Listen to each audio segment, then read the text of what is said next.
Hey guys, tonight we are traveling somewhere truly unique. To a place where our modern ideas of beauty are turned completely upside down. We're heading to the Cross River region of southeastern Nigeria to step into the shoes of a young woman from the Efik people. This isn't a story of kings or battles, but of a deeply personal and intense tradition, one that you, in your modern life, would probably find challenging, to say the least. I'm not sure you do survive the first week's menu. So before you get comfortable, take a moment to like the video and subscribe, but only if you genuinely enjoy what I do here. I love seeing this little community of ours grow. And while you're at it, let me know in the comments what city you're listening from and what time it is for you. It's always fascinating to see where everyone is tuning in from. Now dim the lights, maybe turn on a fan for that soft background hum, and let's ease into tonight's journey together. The air that settles around you is thick, a warm, damp blanket you've known your entire life. It carries the scent of wood smoke from a dozen cooking fires. The rich, earthy smell of red clay oil after a brief, sudden shower. And the sweet, heady fragrance of palm oil. This is the soundtrack of your world, the hum of life in your village. You're standing just outside your family's compound. A collection of mud-walled homes with thatched roofs that seem to grow right out of the earth. Your feet, bare and calloused, know the feel of every stone and root on this path. Life is a rhythm here. The sun dictates the day. The seasons dictate the work. You wake with the first grey light, to the sound of roosters and the low chatter of the women preparing the morning meal. Your chores are simple, but essential. You fetch water from the stream. Your clay pot balanced expertly on your head, a skill you mastered so young you can't even remember learning it. You help your mother pound yams. The heavy thud of the pestle in the mortar a familiar, comforting beat. You are young. The world, for you, is still measured in small, immediate things: the deliciousness of a ripe mango, the thrill of a game of tag with the other village children, the shared laughter with your closest friend, or as you weave palm fronds into simple mats, you observe the adults, of course. You see the way the women's vibrant wrappers, the long, colorful cloths tied around their waists, tell stories without words. A certain fabric might signal a recent celebration, while the quality and intricacy of another can speak to a family's standing. It's a silent language you are only just beginning to understand. But there's another part of your world, a whisper that floats just at the edge of your hearing. It's a word. Nkugho. Sometimes you hear your mother and her friends speaking of it in hushed, serious tones. It's the name for a special, secluded hut on the edge of the village, a place where girls go. They disappear for weeks, sometimes months. When they come out, they are different. You've seen them. Last season, a girl named Imi emerged. Before she went in, she was thin and weary, just like you, but when she came out, she was transformed. Her body was full, rounded, her skin gleaming with oil, her steps slow and deliberate under the weight of her new form. She was adorned with heavy brass rings on her legs and intricate beaded jewelry that shimmered in the sun. The entire village celebrated her. There was drumming and dancing, and everyone looked at her with a mixture of admiration and awe. She was beautiful. That's what everyone said. A true picture of health, fertility, and wealth. You watch these celebrations from a distance, with a child's simple curiosity. It seems like a strange, far-off magic. You don't yet connect it to yourself. It's a future that belongs to other, older girls. For now, your concern is the approaching rain cloud and whether you and Dodia can finish your game before it breaks. You don't know it yet, but these whispers are not just stories. They are a map of your future. The origin of this very tradition is something even scholars can't quite agree on. Some historians argue it began as a practical display of a family's wealth, proof that they had enough resources to feed it water into such magnificent size. Others suggest it was rooted in health, designed to prepare a young woman for the rigors of childbirth, and still others believe its true origins were deeply spiritual, a rite of passage whose initial meanings are now veiled by time. The only certainty is its power. The tradition lives and breathes in the conversations around you, in the admiring glances given to the women who have passed through its doors. It's a whisper on the wind, and soon it will be calling your name. The days bleed into one another in a comfortable, familiar rhythm, each one a near-perfect echo of the last. You help with the harvest of cassava, the starchy roots feeling heavy and solid in your hands. You learn to patch the thatch on a roof, your fingers growing more nimble. The whispers of the Nkugho haven't gone away, but they remain a background noise. A story about other people. You are still you, defined by the sun on your skin and the dirt under your fingernails, until one evening, when the rhythm breaks. The sun has just bled across the horizon, painting the sky in fiery shades of orange and purple. The air is cooling, and the chirping of crickets is beginning to replace the sounds of the day. You are washing the cooking pots by the dying embers of the fire when your father calls your name. His voice isn't loud, but it cuts through the evening quiet with an unusual formality. He rarely addresses you so directly. You dry your hands on your wrapper and walk towards him. He stands at the entrance to his hut, a silhouette against the dim light inside. Your mother is already in there, sitting on a low stool. She doesn't look at you as you enter. Her eyes are fixed on the patterns her fingers are tracing in the dirt floor. The air inside is still and heavy. This is not a casual chat. This is an event. Sit, your father says, gesturing to a small mat. You obey, your knees folding beneath you. The silence stretches, thick and suffocating. Your heart begins to beat a little faster, a trapped bird fluttering against your ribs. Finally, he speaks. You are becoming a woman, he says, his voice a no rumble. You have been a good daughter. You have learned your duties. Now, the time has come for you to prepare for the next stage of your life. You know, instantly, what he is talking about. The whispers are no longer in the distance, they are here, in his hut, filling the space between the three of you.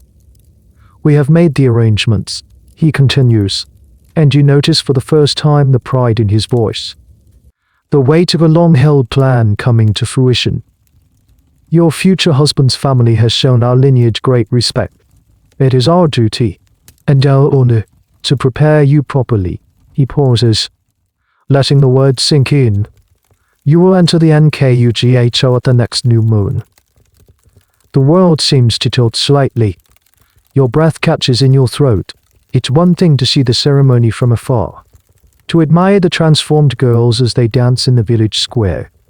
It is another thing entirely to have the door of that hut swing open for you. 1,000 questions rush through your mind, but you know better than to ask them. This is not a negotiation. This is a proclamation. A strange mix of pride and dread blooms in your chest. You have been chosen. You are important enough for this. But a deep, cold fear begins to snake its way up your spine. You think of your freedom, of running with Odia down to the stream, of the simple, thoughtless joy of being a child. All of that is about to end. Your mother finally looks up, her expression a complex mixture of love and solemnity. She reaches out and takes your hand. Her palm is rough, but her grip is steady. This is the way of our people, she says softly, her voice a counterpoint to your father's booming pronouncement. It is a great honor. Your grandmother went, and I went. Now, it is your turn. It will be hard, but you will emerge beautiful.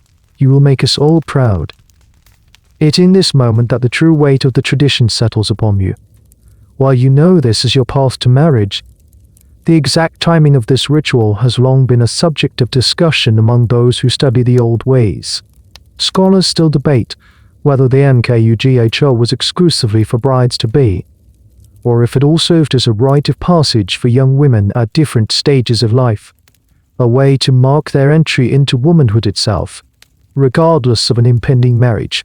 But for you, tonight, the two are inseparable. Your future has been written, and its first chapter will be told in kilograms. Your father explains that the cost of your stay, the endless supply of food, the oils, The clothes. The services of the matrons is a significant investment for the family, a testament to your value. Your mother adds that the woman who will oversee your transformation, your UFOK Nkugho supervisor, is a distant cousin from a neighboring village. She is a specialist, renowned for her success in bringing out the beauty in young women. There's an unspoken warning in her tone. This woman is an expert, and she will not tolerate failure. Her reputation depends on your success. Mater, you lie on your sleeping mat, staring into the darkness of your small room. The familiar shapes of the hut seem alien now. You can hear the sounds of the village settling down for the night, a distant laugh, the cry of a baby, the soft rustle of the wind in the thatch. It's the same world as yesterday, but you are no longer the same person in it. You have been set apart. Your body, which you had never given much thought beyond its ability to run and work, has suddenly become a project, a canvas, a symbol. The path ahead is a mystery, shrouded in the secrecy of that special hut. All you know for sure is that when you next emerge, the girl you are tonight will be gone forever. The new moon is a sliver of promise in the night sky, and you have 2 weeks. 2 weeks before the walls of the Nkugho become your entire world. Suddenly, every mundane detail of your life takes on a new, precious significance. The time that once seemed to stretch endlessly before you is now a finite, rapidly dwindling resource. A strange sense of urgency hums beneath your skin. You don't talk about it much, not directly. Your coming seclusion is a known fact, an invisible wall that has risen between you and your past. But your friends, especially Odia, understand. There's a new tenderness in the way she looks at you, a quiet recognition of the change that's coming. Your time together becomes frantic. A race to cram a lifetime of childhood into a handful of days.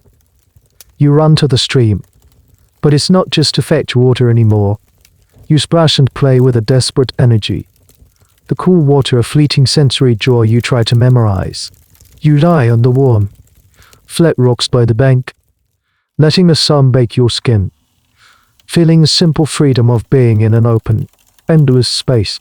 You watch the dragonflies, their iridescent wings a blur of motion over the water's surface, and feel a pang of jealousy for their effortless flight.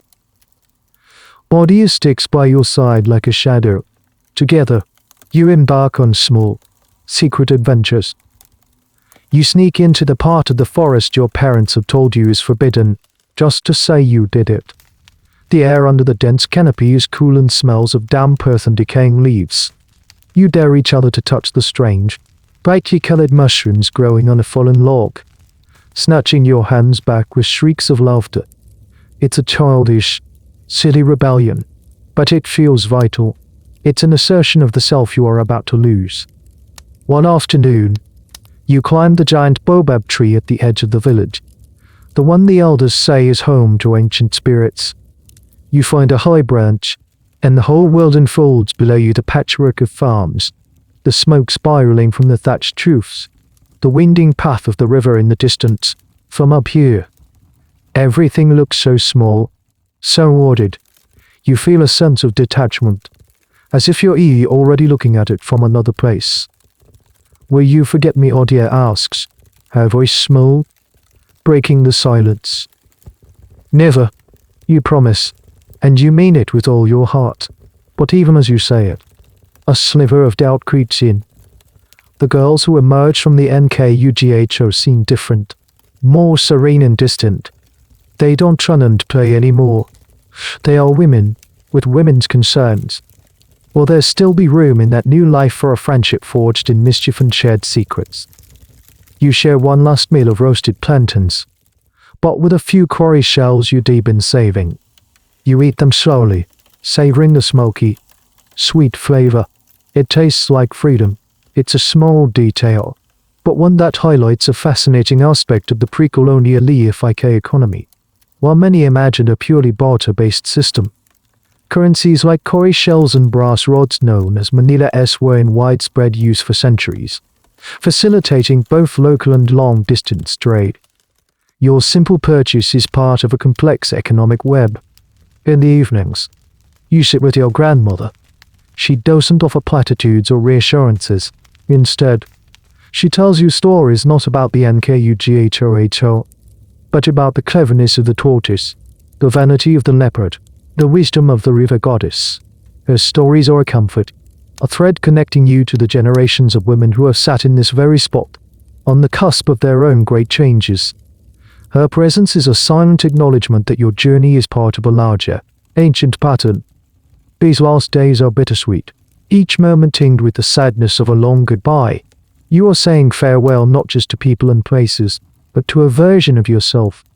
You find yourself touching things: the rough bark of a tree, the smooth surface of a grinding stone, the soft fabric of your simple sleeping mat, trying to imprint the sensations onto your memory. You are acutely aware of your own body, its lightness, its agility. You can feel the lean muscle in your legs as you run, the flexibility of your spine as you bend to work. It's a body built for motion and labor. And you know, without being told, that its purpose is about to be radically redefined. The night before you are to enter the hut, Adia comes to you with a small, secret gift: a single, smooth, white river stone. So you can remember the feel of the outside, she whispers, pressing it into your palm. You close your fingers around it.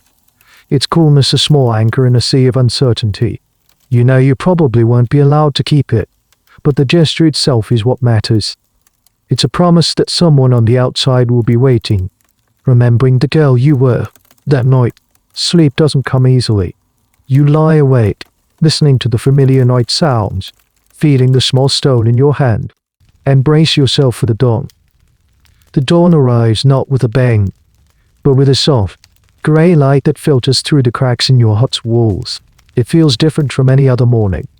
There is a quiet, purposeful bustle in your family compound. Today is a day of ceremony. It's not the grand, public celebration that will mark your exit, but a smaller, more intimate ritual of separation. Your mother comes for you. She doesn't speak, but her eyes convey a world of meaning: pride, sadness, encouragement. She leads you to the center of the compound, where a small gathering of the family's elder women has assembled. Your father and the other men are absent. This is women's business. The air is fragrant with the smell of a special incense made from aromatic woods, a scent reserved for sacred occasions. You are guided to sit on a ceremonial stool, intricately carved with symbols of fertility and strength. This is your throne for the morning. You feel small and exposed under the watchful eyes of your aunts and grandmothers. The ritual begins. It's a process of stripping away your old identity. Your simple, everyday wrapper isn't hidden and taken from you. For a moment, you are bare, a symbol of your rebirth. Then, your mother begins to bathe you. The water isn't the cool, refreshing water of the stream. It is warm and infused with a mix of herbs. The women hum a low, melodic tune as she washes you, a song without words that speaks of purification and transition.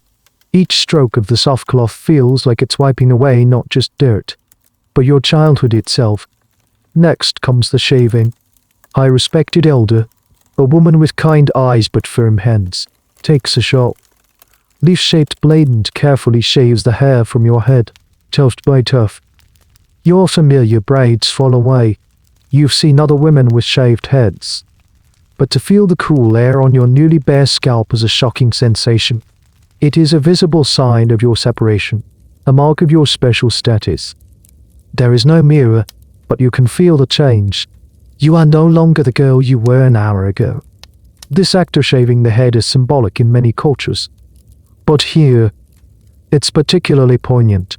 Historians often debate the precise original meaning. Was it purely for hygiene in the confined space of the hut, or a deeper symbol of renouncing vanity before the transformation? Some scholars suggest it represents a blank slate, the removal of a past identity to make way for the new, more womanly one that will be painstakingly constructed in the coming months. After you are dried, your body is anointed with palm oil, not the reddish, unrefined oil used for cooking, but a purer, lighter oil that makes your skin gleam. Then, a new, Simple white cloth is tied around your waist. It's a stark, plain garment, signifying your liminal state, no longer a child. Not yet a woman. You are in between. You are given a final meal with your family. It's a simple porridge, but every mouthful feels heavy.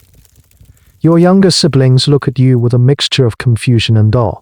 Ardia stands at the edge of the compound, watching. You catch her eye, and she gives you a small, brave smile.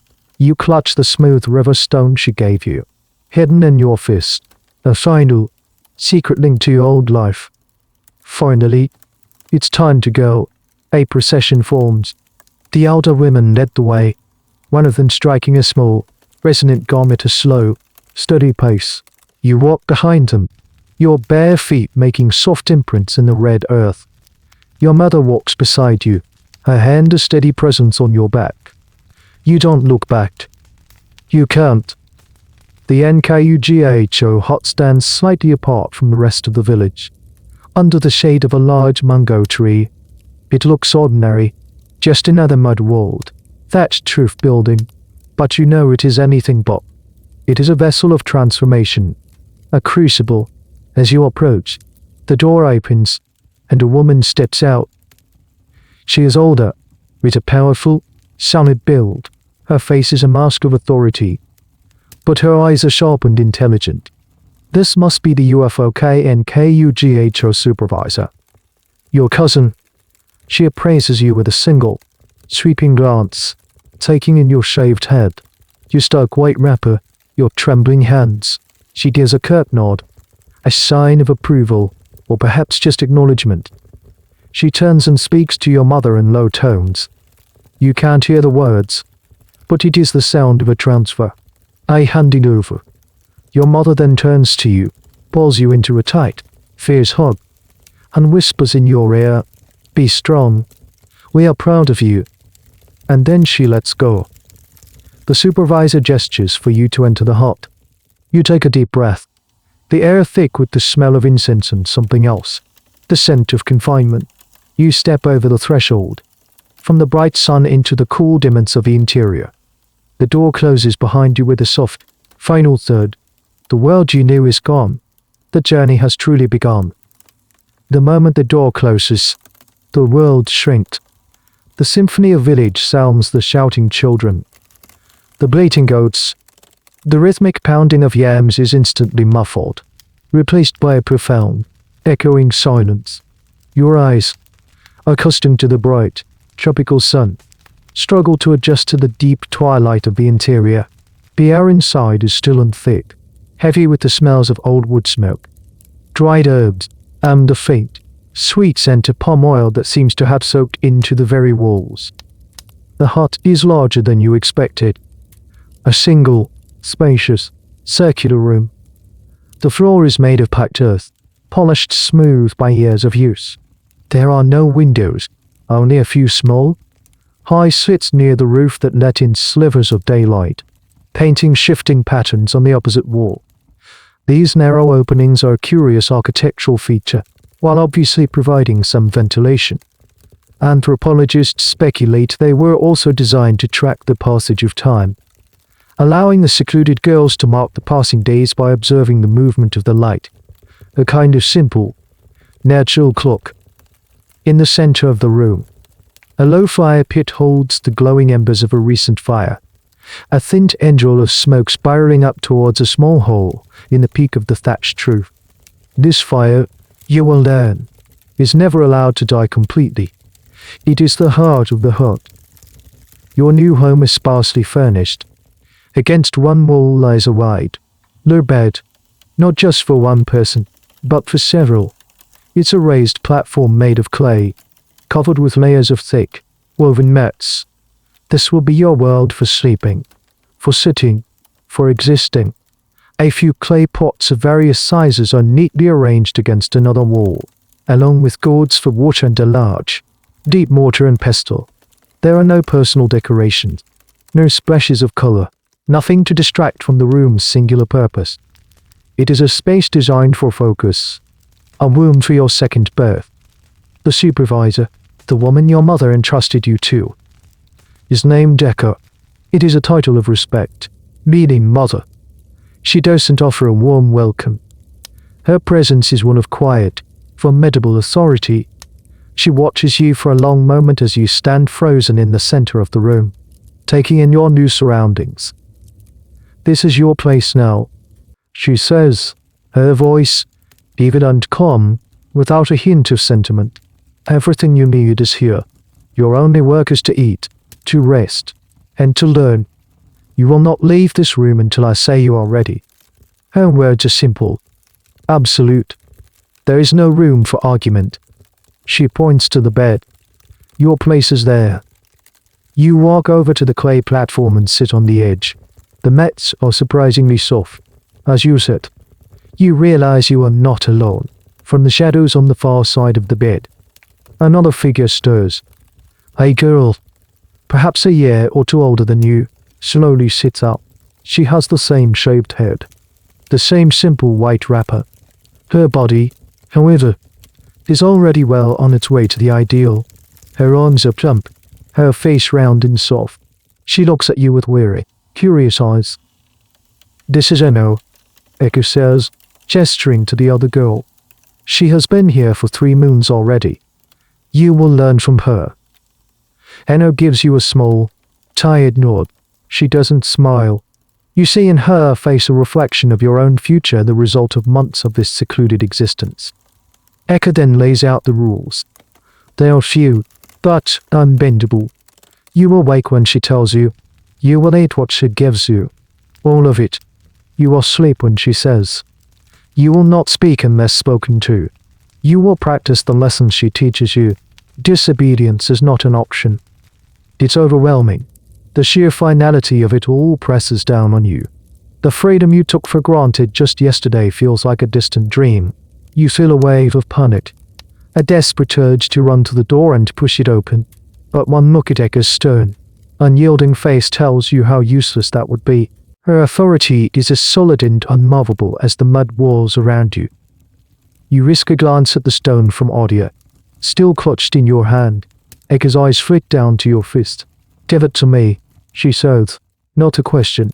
The command. Your heart sinks. With trembling fingers, you open your hand and reveal the small, white stone. Ekko takes it from you without a word, walks over to a small pouch hanging on the wall, and drops it inside. "There are no reminders of the outside here," she says. "The outside no longer concerns you." That simple act feels like the severing of the final thread. You are truly cut off now, adrift in this strange new reality. As dusk falls, the silvers of light from the high vents disappear, and the hut is plunged into a profound darkness, broken only by the soft, orange glow of the embers in the fire pit. Ekko lights a single palm oil lamp, its small flame casting long, dancing shadows on the curved walls. The world has been reduced to this single room, these 2 other people, and the monumental task that lies ahead. You lie down on your designated spot on the mat, next to the silent, breathing soul of Eno, and stare into the darkness, feeling utterly and completely alone. Your days quickly fall into a monotonous, unvarying routine, dictated entirely by Ekko's will. She is the sun and the moon in this small, enclosed universe. She is the first person you see when you wake and the last one you see before you sleep. She is not cruel, not in the way you might understand it. She is simply implacable. Her purpose is singular, to transform you. You come to learn that Ekko is more than just a guard or a cook. She is a living repository of the Nkugho tradition. She herself went through the process as a girl, and her mother before her. The techniques she uses, the food she prepares, the lessons she imparts, they have been passed down through generations of women. She is a custodian of cultural knowledge, a priestess of this specific rite of beauty. Her movements are efficient and deliberate. In the morning, she tends to the central fire, her silhouette moving silently in the dim light. She prepares the first meal of the day, her hands moving with a practiced ease that speaks of countless repetitions. There is no wasted motion. She is the embodiment of the tradition she serves, a role that carries immense social weight. In many West African societies, These elder women who oversee rites of passage hold a unique and powerful position. They are respected, sometimes feared, and considered essential to the spiritual and social health of the community.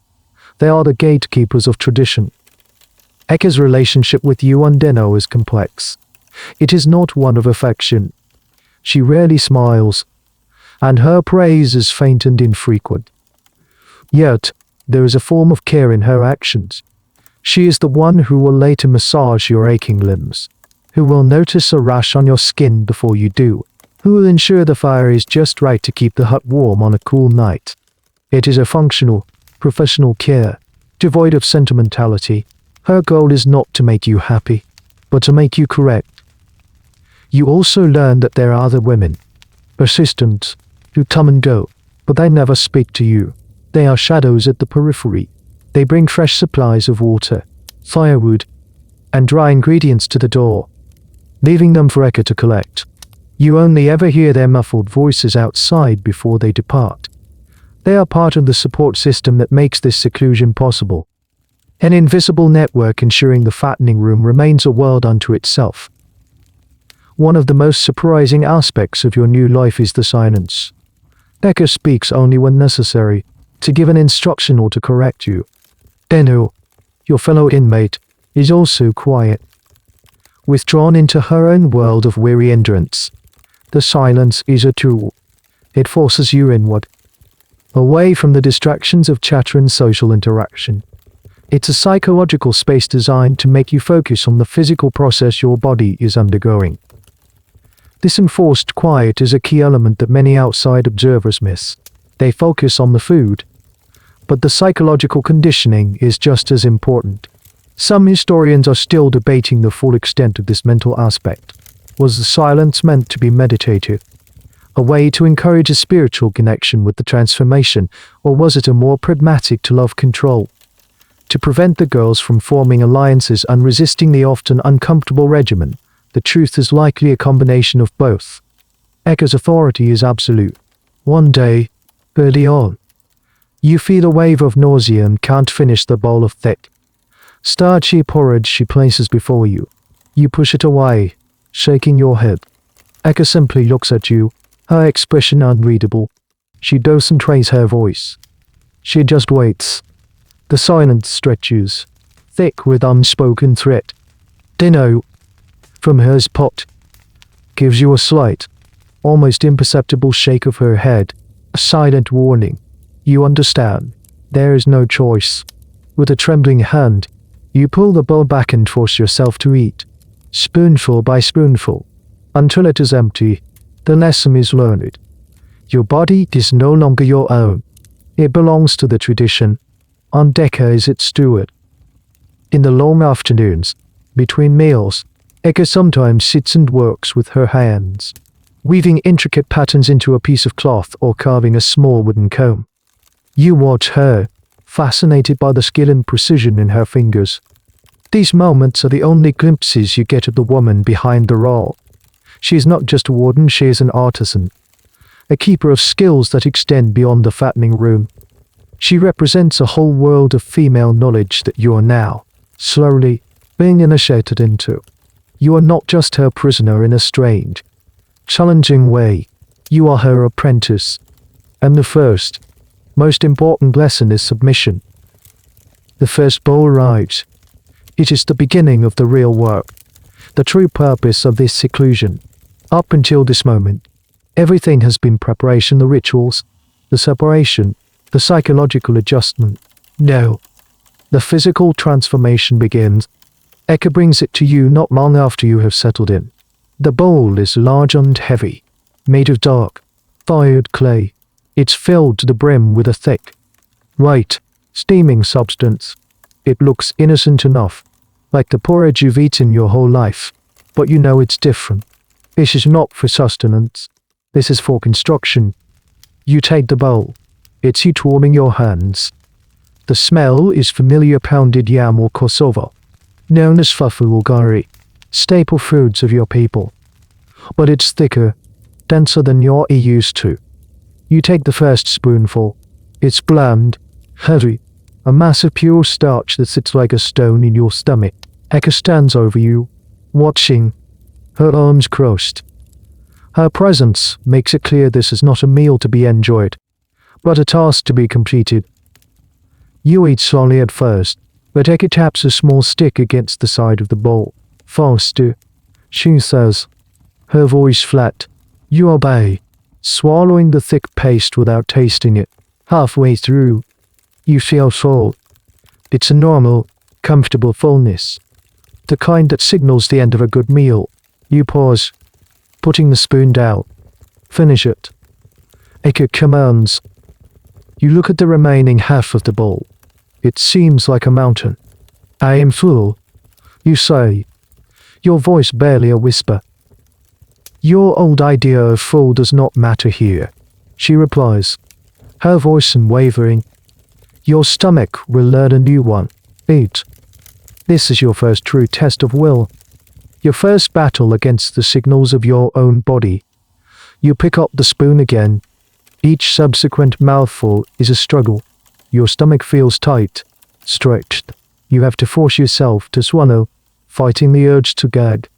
The blandness of the food is now a torment. It coats your tongue, your throat. You focus on Eno, who is eating from her own bowl with a practiced, detached air, her gaze fixed on a point on the far wall. This is her normal. You realize with a sinking heart that it must become yours, too. Finally, after what feels like an eternity, the bowl is empty. You feel bloated, uncomfortable. Your stomach a taut drum. A wave of nausea washes over you. You just want to lie down, to curl into a ball. But the ordeal is not over. Eka then brings you a smaller gourd, filled with a thick, milky liquid. It's plum wine, but a less fermented, sweeter version, incredibly rich in calories. Drink, she says. It's a command. The sweet, heavy liquid on top of the mass of starch is almost unbearable. This is the baptism of calories you've unknowingly been prepared for. It is a shock to your system, a system accustomed to a diet based on need, not excess.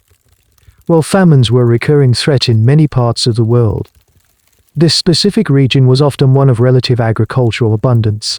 This tradition, therefore, isn't just about eating, it's a cultural performance of that abundance.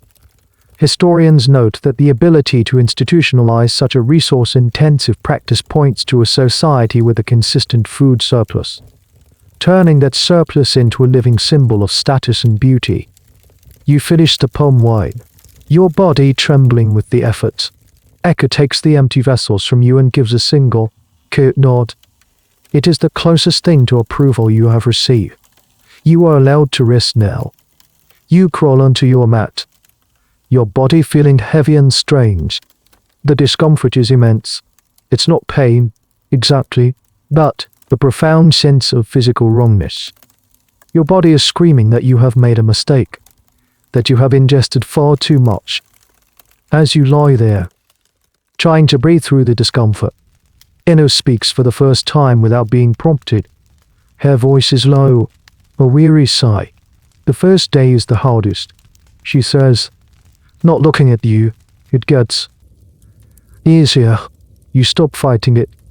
Her words are not comforting. The idea of getting used to this is more terrifying than the immediate physical misery.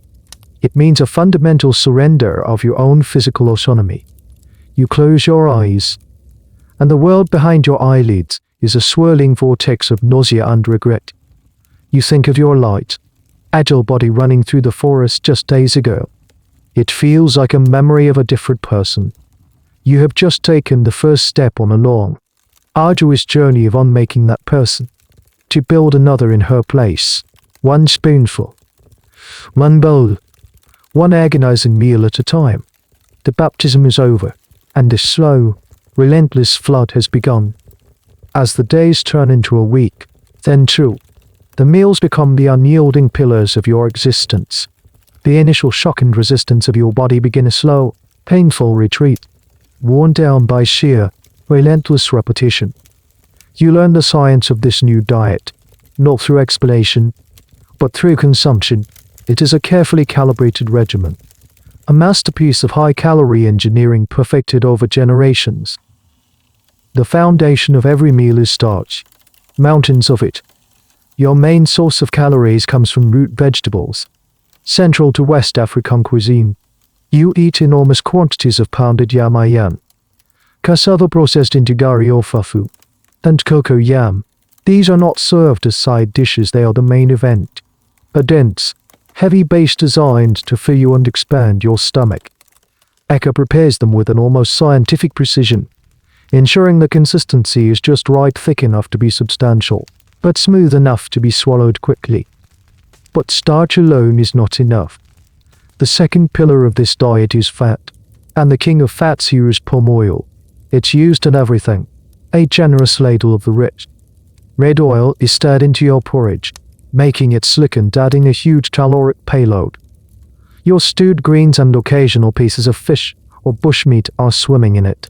Palm oil is more than just a cooking ingredient, it's a symbol of life and health. Its vibrant red orange color is considered beautiful and vital. This specific oil, from the fruit of the African oil palm is gynenescence, is incredibly calorie-dense and rich in beta-carotene. Its integration into the fattening diet is a masterstroke of traditional nutritional science, leveraging a local resource to its maximum potential. Then there are the liquids. You are constantly encouraged to drink water, of course, but more often, you are given palm wine, not the highly alcoholic version shared by the men in the village square, but the fresh, sweet, sap, tapped directly from the palm tree. It's sugary, yeasty, and packed with calories. You also drink copious amounts of a special porridge like gruel called a koki, made from corn or other grains, often sweetened with honey. Every sip is part of the plan. This is where you encounter a particularly curious element of the diet: crayfish. Huge amounts of dried, ground crayfish are added to almost every savory dish. It imparts a strong, umami flavor, but its purpose is debated, while it certainly adds protein and minerals. Some traditionalists believe it has specific properties that encourage weight gain. This belief, whether scientifically sound or not, highlights how the diet is a blend of practical nutrition and cultural food lore. Scholars who study ethnogastronomy find these little details fascinating, as they reveal the complex belief systems woven into a culture's diet. It's a field where food is seen not just as fuel, but as medicine, magic, and meaning. The sheer volume is staggering. You consume in a single day what your family might have eaten over several. You learn there is a schedule. A huge breakfast of starchy porridge, a mid-morning snack of roasted plantains, a massive lunch of fufu with an oily soup, an afternoon drink of sweet palm wine, and then a substantial evening meal. Often a repeat of lunch. The eating never seems to stop. It is your job, your sole purpose. You watch Eka prepare these meals in the dim light of the hut. She is methodical, combining ingredients with an alchemist's focus. She grinds the crayfish on a large, flat stone, adds spices and peppers to the soups, and judges the readiness of the yams by the sound of the pestle in the mortar. There is a deep, ingrained knowledge in her hands. She is not just feeding you, she is sculpting you from the inside out. Your body, a reluctant student, begins to learn. Your stomach, which once rebelled, starts to stretch to accommodate the incredible volume. The initial, painful bloating subsides into a constant, dull sense of fullness. You learn the trick from eat fast. Don't think, and breathe deeply. You learn to dissociate from the act of eating. It's not about pleasure or hunger. It's about finishing the bowl. The science is simple and brutal. To build a new body, you must first lay the foundation, one high-calorie, oil-drenched, starchy brick at a time. There's a shift that happens around the third or fourth week. It's a subtle, internal change. You've mastered the art of eating until you are full. You've learned to push past the initial signals of satiety, to clean the bowl even when your stomach feels like a tightly stretched drum. You think, foolishly, that you have acclimated. You think you understand the rules of this new world, and then Eka changes them. The moment comes after a particularly large midday meal. You have finished your mountain of fufu and oily soup. You've drunk the accompanying gourd of palm wine. You feel a sense of minor accomplishment, the small victory of having completed the task. You are bloated and deeply uncomfortable, but you are done. You lean back against the wall, ready to slip into the lethargic, food-induced stupor that now dominates your afternoons. But Eka is not finished. She approaches you with another bowl. It's smaller, but it's filled with a thick, rich bean pudding. No, you whisper, the word escaping before you can stop it. Eka. It's not defiance, it's a simple statement of fact. Your body feels physically incapable of accepting another bite. Eka's expression doesn't change. She places the bowl in your lap. It is not enough to be full, she says, her voice calm and steady. Full is just the beginning. The beauty we are building requires more than full. It requires abundance. It requires overflow. And then, for the first time, you experience the true meaning of this process. It's not just overeating. It is forced feeding. You shake your head, tears welling in your eyes. Please, Eka, I will be sick. She picks up the spoon. Open your mouth. It is a moment of pure, primal conflict. Every instinct in your body is screaming no. It's a survival instinct, a biological alarm warning you of danger. To ignore it feels like a form of self-harm. But the authority in Eka's gaze is absolute. It is the crushing weight of generations of tradition, of social expectation, of your family's honor, all focused into a single, unyielding command. With a trembling sob, you open your mouth. She feeds you the first spoonful. It tastes of nothing but ash and humiliation. You swallow, your throat constricting. She feeds you another, and another. You are no longer an active participant in your own consumption. You are a vessel, a container being filled past its capacity. The distinction is crucial. It's the difference between choosing to eat and being fed like a farm animal being fattened for market. This particular practice, the force feeding, is the most controversial aspect of the tradition. While the cultural ideal of a fuller figure is one thing, the methods used to achieve it are often a point of contention, even within the communities themselves.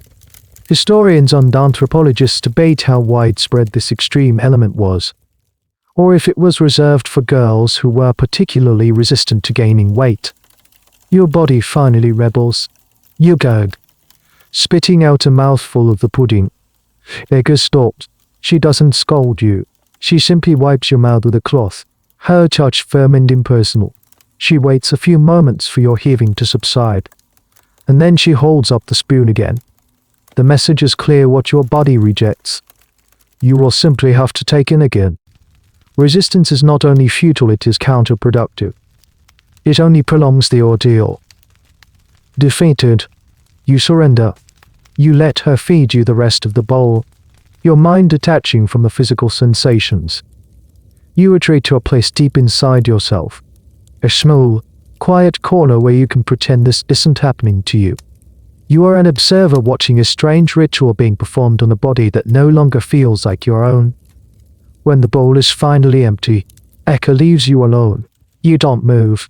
You sit perfectly still, terrified that the slightest motion will cause your overfull stomach to erupt. Tears stream silently down your face. It's not just the physical discomfort, which is immense. It's the violation, the utter loss of control. Eno, who has been watching silently, shuffles over and puts a hand on your shoulder. It's the first time she has initiated physical contact. Her touch is surprisingly gentle. Breathe, she whispers. Just breathe. It passes. In her eyes, you see not pity, but a deep, shared understanding. She has been through this. She is still going through this. You are not alone in this specific misery. This is the point where full is no longer enough. This is the moment you learn that your own physical limits are not boundaries to be respected, but obstacles to be smashed. It is a brutal, painful lesson. and it marks your true, irreversible descent into the world of the Nkugho. Life inside the four walls of the Nkugho hut is not just a relentless cycle of eating and sleeping. To believe so would be to miss the other, more subtle half of your transformation. You are not just being fattened, you are being educated. Eka is not merely a feeder, she is a tutor, tasked with molding you into a desirable wife and a respected woman of the community. The lessons happen in the long, lethargic hours between the force feedings. When you are lying on your mat, feeling too heavy and bloated to move, Eka's voice will cut through the stillness. Sit up, she'll command. Time for your lessons. The curriculum is entirely practical, focused on the domestic and social skills you will need as the matriarch of a new family. You learn about homemaking, but at an advanced level. You already know the basics of cooking from your childhood, but Eka teaches you the finer points: how to prepare special, ceremonial dishes with specific herbs and spices to use to impress important guests, how to manage a larder to ensure nothing is wasted. It's the art of hospitality, a crucial skill for a woman whose husband will have a certain social standing. You also learn about childcare. Eka brings in a wooden doll, carved to resemble a newborn, and you learn how to swaddle it, how to carry it on your back, and how to sing traditional lullabies. She teaches you about herbal remedies for common childhood ailments, knowledge passed down through an unbroken chain of mothers. But the most important lessons are about poise, grace, and the complex art of being an Efik woman. A woman's wealth is not just in her body. Eka tells you one afternoon, her voice softer than usual. It is in her dignity. This is where the dance lessons begin. It seems like a contradiction. Your body is growing heavier, more cumbersome. Your joints soft and aching under the new weight. Yet, you are expected to learn to move with grace and fluidity. Eka teaches you the e-combi dance, a performance of subtle, elegant movement. The dance is meant to mimic the gentle waves of the river, a display of feminine grace and control. Your first attempts are clumsy. You feel ungainly, your new weight and anchor holding you down. Your movements are stiff and awkward. Eka is a patient but demanding teacher. She moves with a surprising lightness herself, her own substantial frame swaying with a hypnotic rhythm. No, she'll say, stopping you. The movement comes from here, she'll say, touching her hips. It is not your feet, it is your spirit. Let it flow. Slowly, painstakingly. You learn to carry your new weight not as a burden, but as a source of power. You learn to translate the heaviness into slow, deliberate, majestic movements. The dance becomes a way of reclaiming your body, of finding beauty and purpose in its altered state.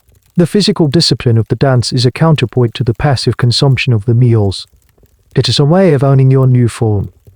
Alongside the dance, you learn etiquette, how to speak to your husband, how to greet your elders with the proper respect, how to diffuse a conflict with carefully chosen words, how to manage the other women in a polygamous household, a reality for many. This is a finishing school for future wives, where social strategy is as important as cooking. This dual focus on physical fattening and social education is the core of the Nkugho's purpose, though many accounts tend to overemphasize the eating. Historical records and oral traditions suggest that the educational aspect was always considered equally vital.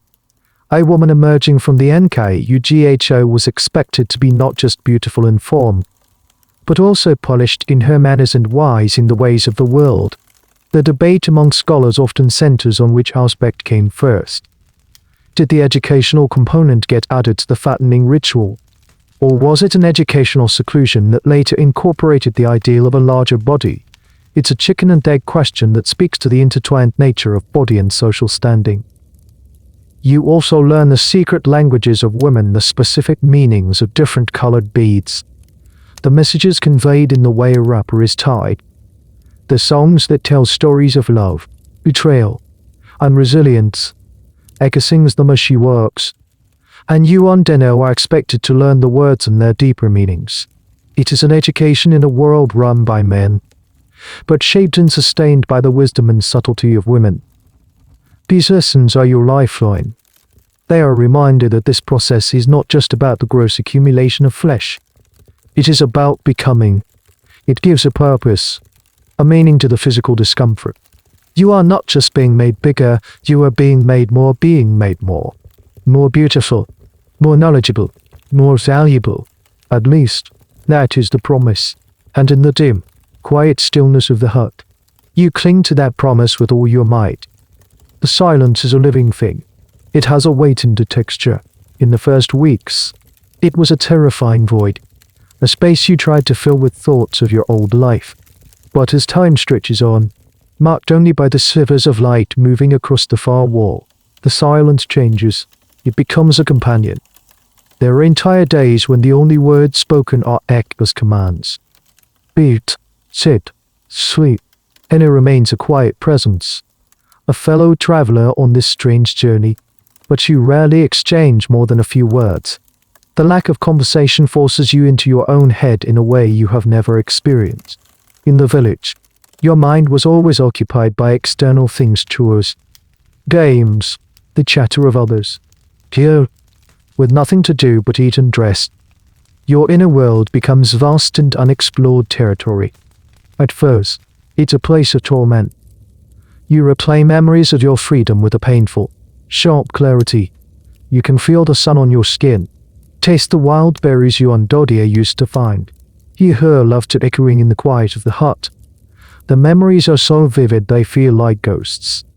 But slowly, under the immense pressure of the silence and the monotony, your mind begins to change.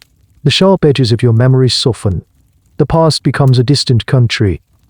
Your thoughts turn from what was to what is. You become acutely aware of your own body, not just its discomfort, but its slow, relentless transformation. You can feel the subtle shifts. The way your limbs are growing heavier, softer. This is when the songs begin to matter.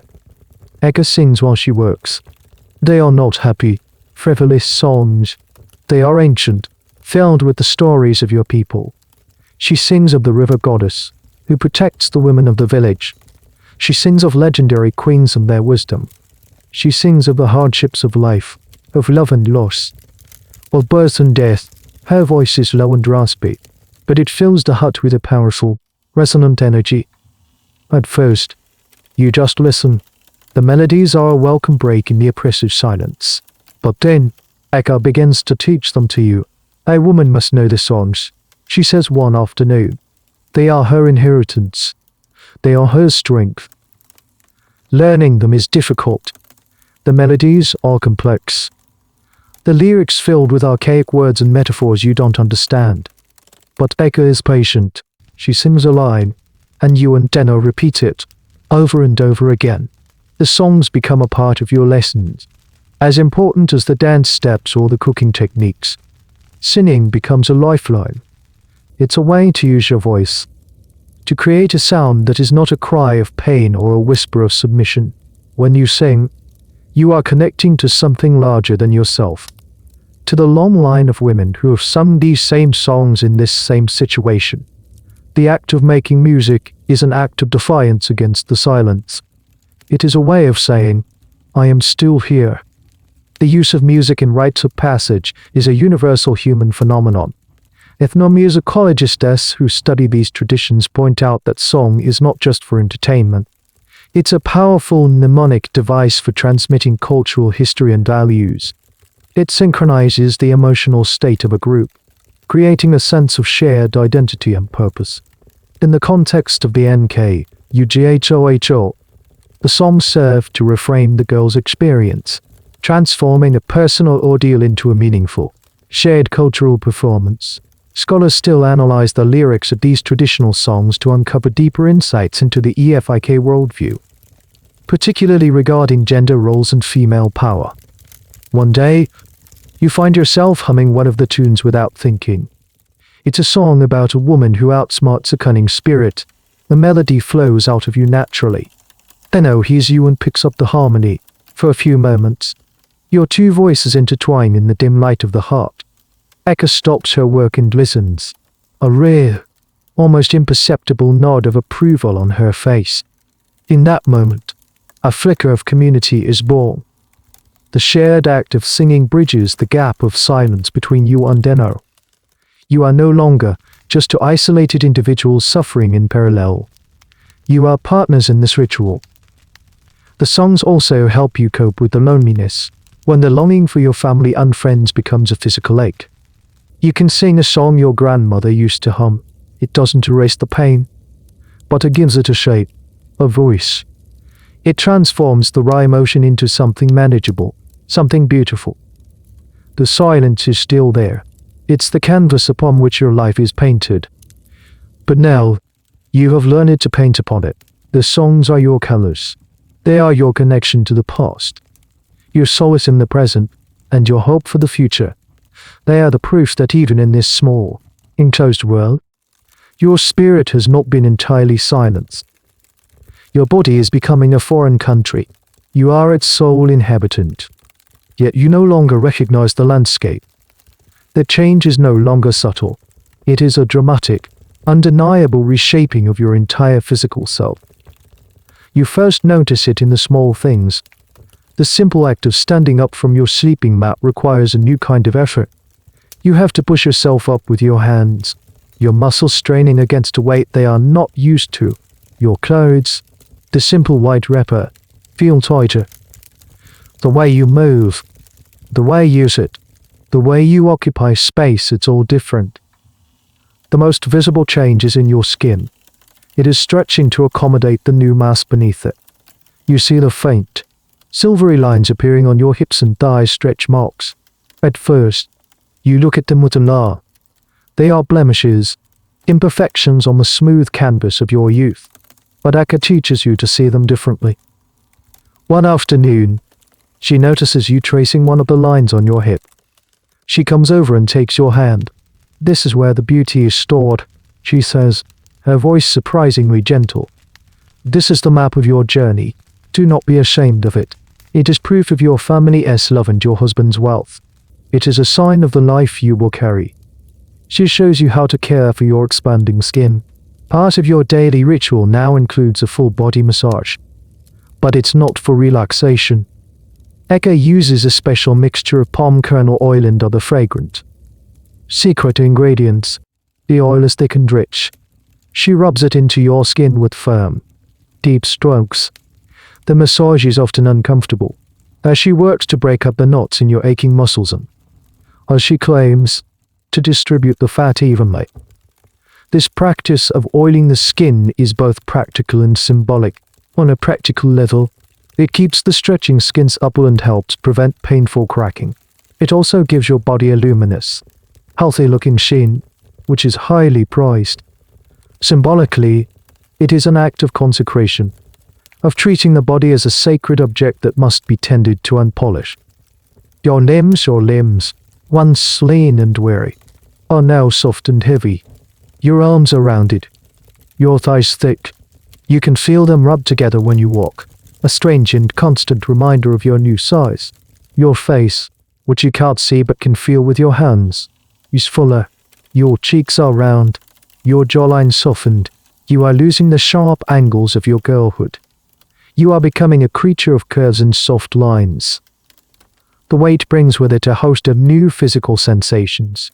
Your joints ache, especially your knees and ankles, which now have to support a much heavier load. You are always tired, not just sleepy, but a deep, bone-deep weariness. Your body is working overtime, constantly processing the enormous influx of calories and building new tissue. This lethargy is encouraged.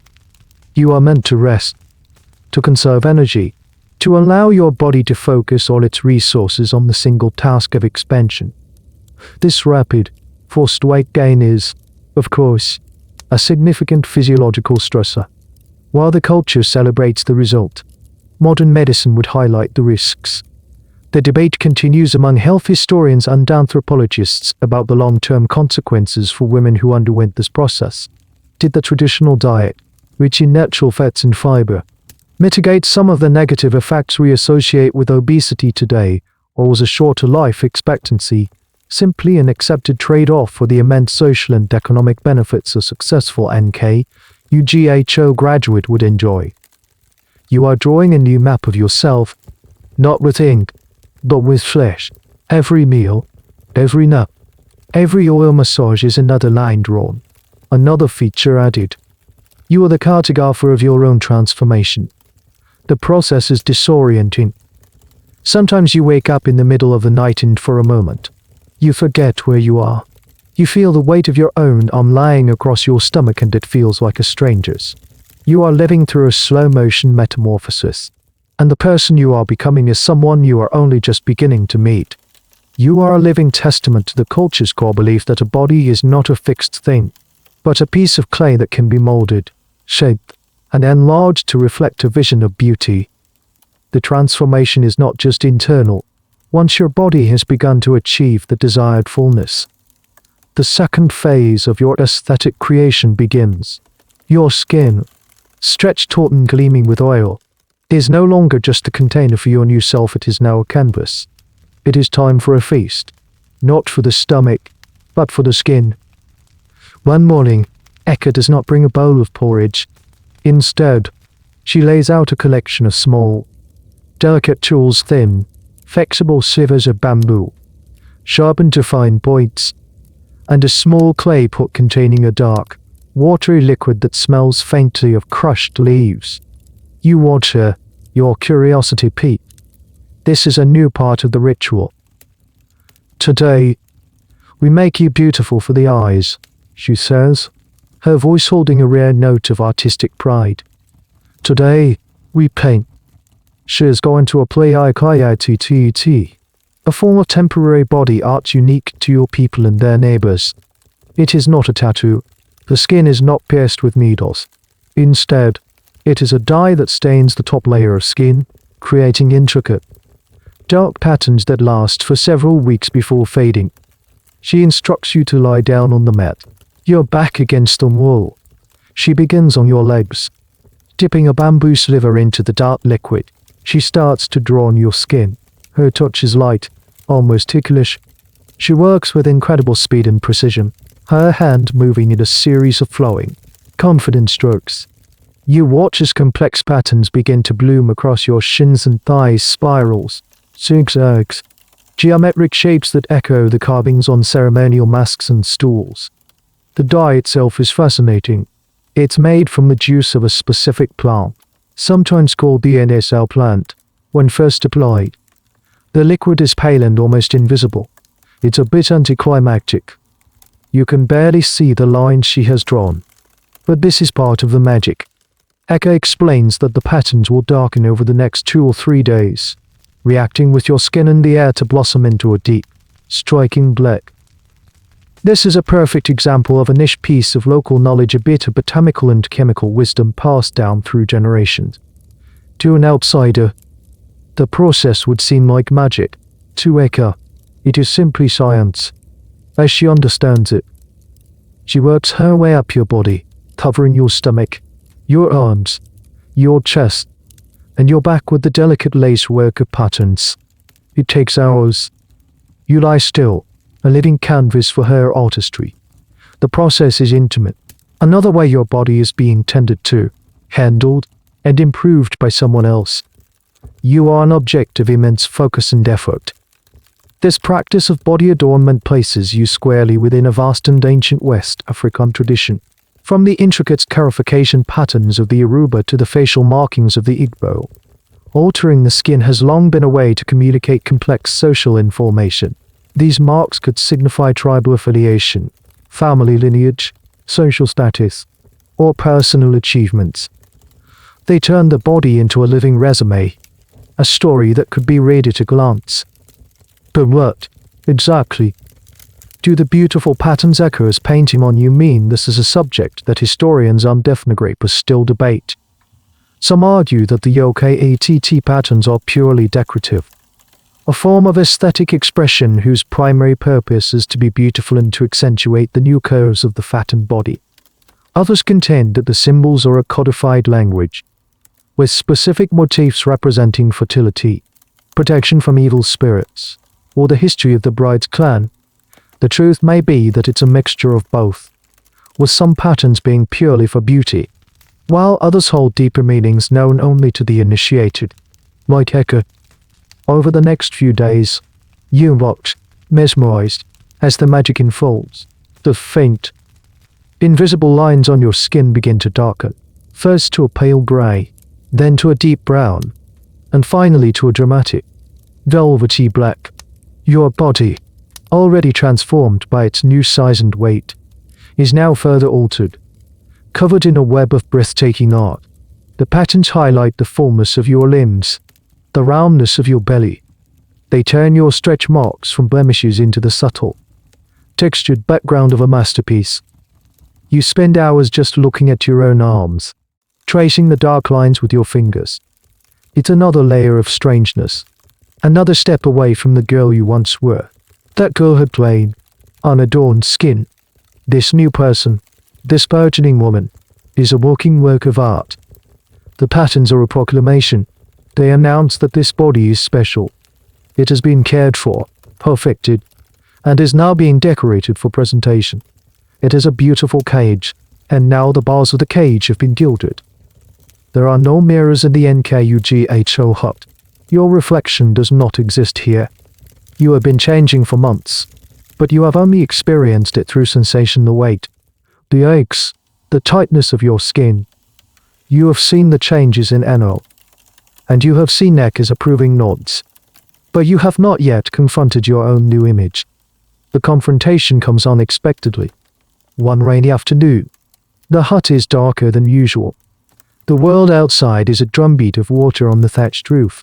An assistant has just delivered a large, new pot of water, leaving it just inside the door. The pot is full to the brim, and the water is perfectly still. As you walk past it, you happen to glance down. Under, for the first time in what feels like a lifetime, you see yourself. The surface of the water is a dark, imperfect mirror. The image it reflects is wavering, distorted by the ripples your movement creates. But it is you, or it is the person you have become. You freeze. The girl staring back at you from the water's surface is a stranger. Her face is round, moon-like. The sharp, curious features of your childhood have been softened and filled out, smoothed into a serene, placid mask. Her shaved head emphasizes the new fullness of her cheeks and jaw. Her neck, once slender, is thick and strong. Her shoulders are broad and soft. The intricate black yoke patterns swirl across the expanse of her upper chest and neck, a dramatic contrast against her gleaming, oiled skin. You raise a hand to your face, and the reflection does the same. It is undeniably you, but a version of you from a dream, or a story. You lean closer, your heart pounding. The image becomes clearer. You see the placid expression in the eyes, an expression of weary acceptance that you hadn't realized was your own. A wave of conflicting emotions washes over you, so powerful it makes you dizzy. There is a surge of pride. This is the face of success. This is the image of beauty your culture has taught you to admire since you were a child. The women you looked up to, the celebrated brides, the respected matriarchs, they looked like this. To see that face reflected back at you is to see yourself as a part of that esteemed lineage. You have done it. You have endured the force feeding, the confinement, the endless discomfort. You have made your family proud. The reflection is a testament to your endurance. But beneath the pride, there is a deep, unsettling sense of loss. The girl you remember, the thin, energetic, mischievous girl with the sharp chin and the bright, darting eyes, is gone. You search for her in the reflection, but you can't find her. She has been buried under layers of fattened cultural expectation. A profound sadness grips you, a mourning for a self that you will never be again. This moment of confrontation with the new self is a common theme in rites of passage across the world. Anthropologists call this the liminal phase, a state of being in between identities.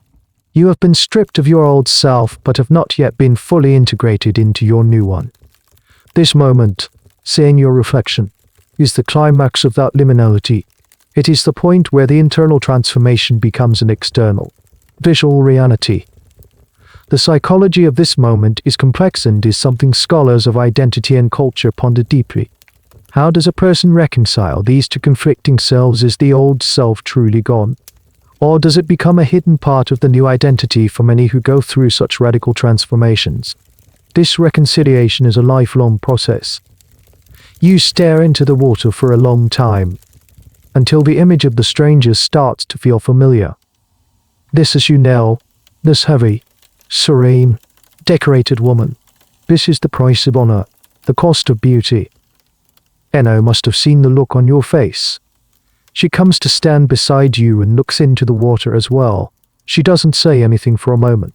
Then she whispers, "I know. The first time is the hardest." Her words are a small comfort. They acknowledge the strangeness, the sense of alienation from your own body. You are not alone in feeling this way. Every girl who has passed through this hut has likely stood before her own reflection in a puddle or a pot of water and asked the same silent question, "Who am I now?" Slowly, you turn away from the water pot. You can't keep looking. The reflection is too much to take in all at once. It's an image that needs to be absorbed slowly, integrated into your sense of self piece by piece. You are a stranger in your own skin, and you must now begin the long, slow process of getting to know yourself all over again. Even in your sealed-off world, the outside leaks in. It arrives in whispers, in muffled sounds, in the changing quality of the light. Your universe may have shrunk to the size of a single room, but the larger world still asserts its presence in subtle, tantalizing ways. The walls of the hut are thick, made of packed mud, but they are not soundproof. They are a membrane, not a barrier. In the early mornings, you can hear the faint crowing of a rooster, a sound so familiar it almost makes you ache with homesickness. It's a reminder that the rhythm of life, the one you were once a part of, continues without you. You learn to read the sounds. A crescendo of excited shouting means a game of some sort is being played in the village square. The steady, rhythmic thump thump thump thump that carries on the wind is the sound of other women, like your mother, pounding yams for their family's meals. Sometimes, you hear the distant, joyous beat of drums and the faint strains of singing. A wedding, a naming ceremony, you try to piece together the life of the village from these auditory clues, creating a story in your mind. It's a game you play to fight the monotony. These sounds are a torment and a comfort all at once. They are a torment because they remind you of everything you are missing: the freedom, the community, the simple, everyday interactions. A wave of loneliness can wash over you when you hear a burst of familiar laughter and wonder if it belongs to your friend. Or do you imagine her life continuing, her days filled with the same chores and games you once shared, and a sharp pang of envy hits you. But the sounds are also a comfort. They are proof that the world you left still exists, that it's waiting for you. They are a promise that this seclusion is not forever. One day, the drumming will be for you. One day, you will rejoin that chorus of village life. The outside world also enters through the supply chain that keeps you alive. The assistants who bring your food and water are phantoms, but they are linked. One day, a new type of fruit you've never tasted before appears with the morning supplies. Eka serves it to you as a special treat. It's sweet and tangy, a burst of novel flavor in your predictable diet. It comes from a trader from the south. Eka explains. It's a small thing, but it's a reminder that your village is not an island. It's connected to a larger network of trade and travel, a world of other places and other people. This connection to the outside world, even during seclusion, is an important detail. While the Nkugho is a ritual of separation, it's also embedded in a social and economic reality. The very ability of a family to support its altar in this manner often depended on trade and external wealth. Historians often look at records of trade goods, like the brass rods, Manila S, or imported fabrics that were signs of wealth, to understand the economic underpinnings of such cultural practices. The existence of your seclusion is, ironically, proof of your community's engagement with the wider world. Sometimes, the outside world feels threatening. During a fierce thunderstorm, the wind howls around the hut, and the rain lashes against the thatch. This small room, which usually feels like a suffocating prison, suddenly becomes a safe, protective room, shielding you from the chaos outside. You, Dino, and Decker huddle closer to the central fire, the three of you united against the storm. In those moments, you are grateful for the solid walls. The most potent connection to the outside, however, comes from Ekka herself. She is your only source of news. Occasionally, she will share a small piece of gossip or information she has gleaned from the supply assistants. The chief's son has taken a new wife. The yam harvest was good this year. These small morsels of news are like jewels. You and Deno cling to them. Discuss them in hushed tones later. They are proof that life goes on. The most debated aspect of this leaking of outside information is whether it was intentional, were the girls meant to be kept in a state of total ignorance, with any breach being a failure of the system, or was this slow trickle of information a deliberate part of the process? A way to keep them tethered to the community they were being prepared to re-enter. There is no clear answer, and the practice likely varied. For you, these sensory fragments are all you have. They are windows in the walls of your prison, offering fleeting glimpses of a world you can't touch. They feed your imagination, allowing you to travel beyond the hut in your mind.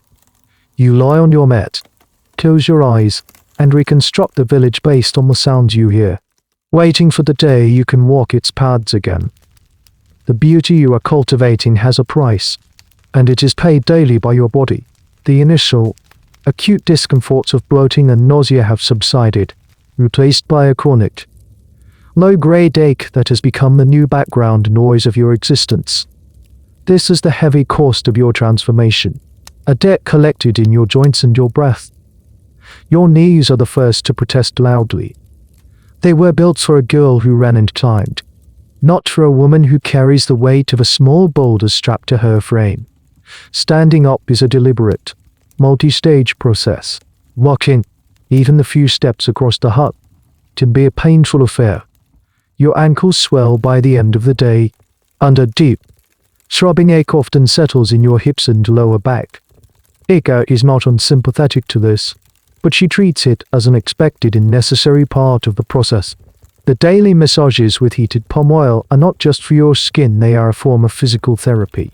Her strong, practiced hands work deep into your sore muscles, beating the knots of pain. It hurts, but it's a good hurt, a temporary relief that allows you to endure.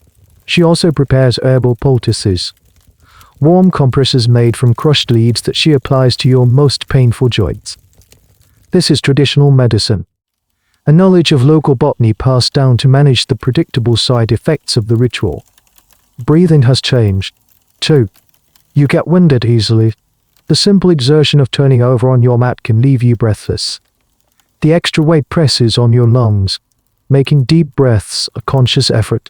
This enforced stillness and lethargy are part of the design, but the physical sensation is one of limitation, of being constrained by your own flesh.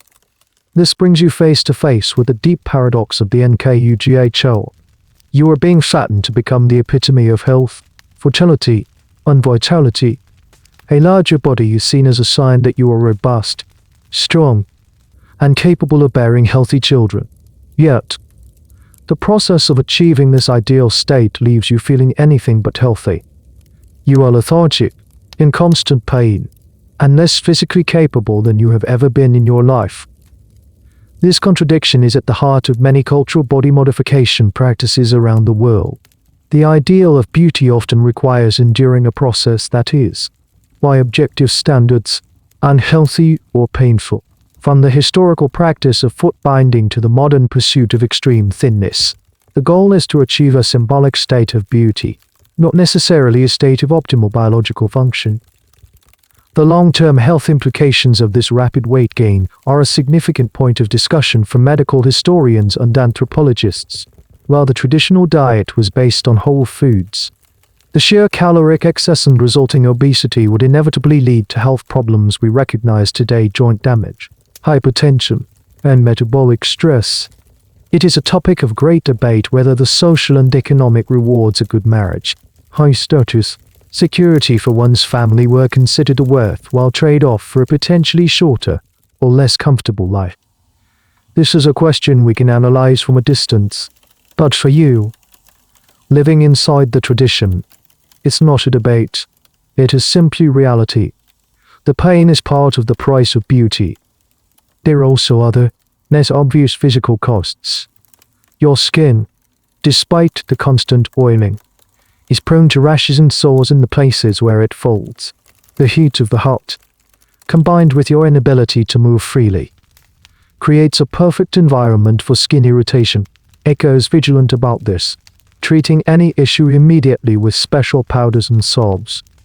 Your body has become a high-maintenance subject, requiring constant care and attention to prevent it from breaking down under the strain of its own manufactured abundance.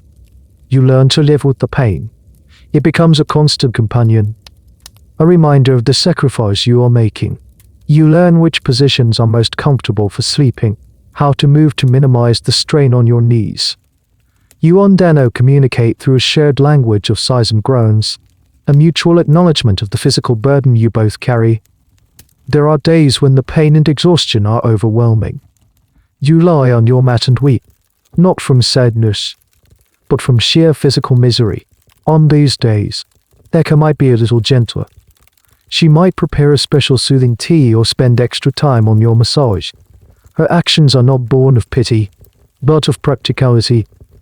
She is the caretaker of a valuable investment. Your body is a project, and she must manage its costs and stresses to ensure the final product is flawless. The beauty is heavy, and you are the one who must learn to carry it. You are lying on your mat, your knees throbbing with a familiar dull ache.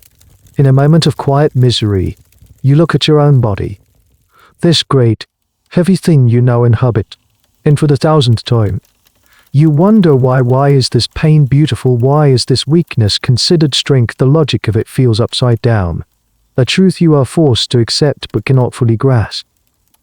It is as if Eka can hear your silent, weary question. She has been sitting by the fire, mending a piece of cloth. She puts her work down and turns to look at you, her gaze steady and serious. You still think with the mind of a child, she says, her voice not unkind. You feel the weight, but you do not understand its value. Come, it is time you understood what you are becoming. She gestures for you to sit up, a slow and arduous process. She sat opposite you, the glowing embers of the fire casting a warm light on her face. Look at your arm, she commands. You obey, holding up your heavy, rounded arm. Its skin gleaming with oil and decorated with the dark swirls of yokai ATTT.